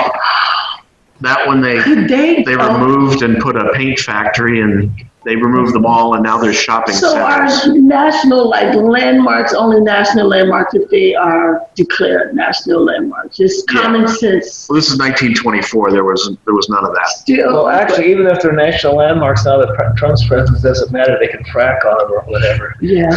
Yep. Sometimes I forget how times have changed. Okay, and so that four-colored circle There it went. with the question mark that some people see and some people don't Hello? leads to G Suite training. It leads to sort of the fact pages. But here, if you go to gsuite.google.com/training, there's actually entire courses, free online courses on how to use any of these apps. Yes, I know. I know. And I know people don't like to do that, but, you I know, can't stare at the screen that long. It just, my it's ADHD comes out in spades. something you gotta do sometimes. Right. So there you are. But then that's why they have me, because I don't mind doing it. See, that's your Because he does not have ADHD. Not my I don't kind. know, in a different sort, I Right. guess. I think we all True. take the different sort. And then To edit Wikipedia. learn to edit. Are we giving money to them because they keep begging for money? I give them $5 every now and then. Me too, Okay, good. because I really appreciate what Yeah, they do. I do. Wikipedia also offers free training. So I have set up, again, I did this last year, didn't get much response, but I started it again. So this year I'm going to start on February 2nd, which seems appropriate. Groundhog Day. Here we go again. Okay, here we go. We're going to learn how to edit Wikipedia again. This is free and online. It's in the flyers, the monthly flyers. If you just click on that link, you're not going to copy this link. The link's a little long. Mhm. Why is there a Wikipedia page? No, We need one. that's why we went through this last year, but we didn't get far enough to get there. Anyway, there's a 10-week course. It's free and online. You can do as much or as little as you want. I want everybody to at least go in and sign up and take the first module, which at least explains how Wikipedia works. So then you'll at least have an informed opinion about it, and you won't go around telling students, oh, don't go to Wikipedia, it's no good. Right. Don't tell them. And don't tell them. Right, absolutely not. So, but if you go through, the modules, and I don't think, I'll have to go and check. I want them to all be open at the same time. I have to go and make sure my settings are that way. You should be able to sit down and buzz through it in a day if you're really motivated, or skip around or whatever. But bottom line is, we want to learn how to collaborate and use Wikipedia. And then we also want Wiser to have a Wikipedia page, but you have to conform to Wikipedia's rules in order to get that page up. So obviously you have to understand the rules first. And the main rule is you can't put up your own page. Cool. So, So they can put up each other's pages. yes. So, I'll scratch your back if you scratch mine. exactly. And then once it's up, we can all edit them if we follow the rules. So, and it's pretty straightforward, and actually it's quite good. What's the buzzword I put in the longer version of this? To promote digital fluency and civic discourse, I do. Because they teach you how to